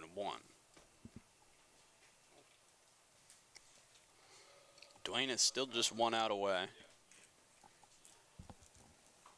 Braves have put 2 on, trying to lessen the deficit. That one low and away, be 1-1. Good pick by Gargett there, who is now behind the plate for Aparicio. Good block there, as both runners would advance if he wasn't able to get that backhand down.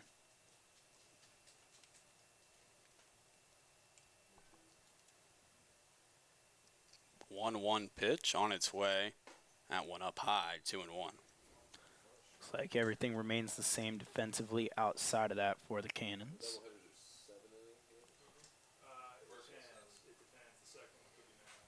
Good catch there, Gargett in the game now.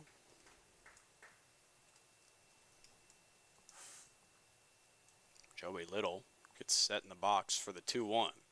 That one lined out into right. It's deep and has a chance. Fernandez under it, though. And at the warning track, he makes the grab. That'll do it for tonight's game between the Purcellville Cannons and the Staunton Braves. The Cannons take a commanding win, 7-1 over the visiting Braves. They out-hit them 6-3. They made 2 errors. Braves made 1. But a good game for Corey Costello on the bump. The win goes to Nick Gravel. And Bryce Turner, I believe, will get a hold since he came in with a 3-run lead. But no save for Duenas. The loss goes to Trey Rex. He allowed the first 2 runs of the game. And that'll do it for me and my partner, Tristan Kunek, in the booth. Thank you all for listening once more. And thank you to Jeremy again for coming in for the start of this one. Good game for the Cannons. They're 15-15, back to 500 on the year. Braves fall to 18-14. 7-1's your final. Have a good night, y'all.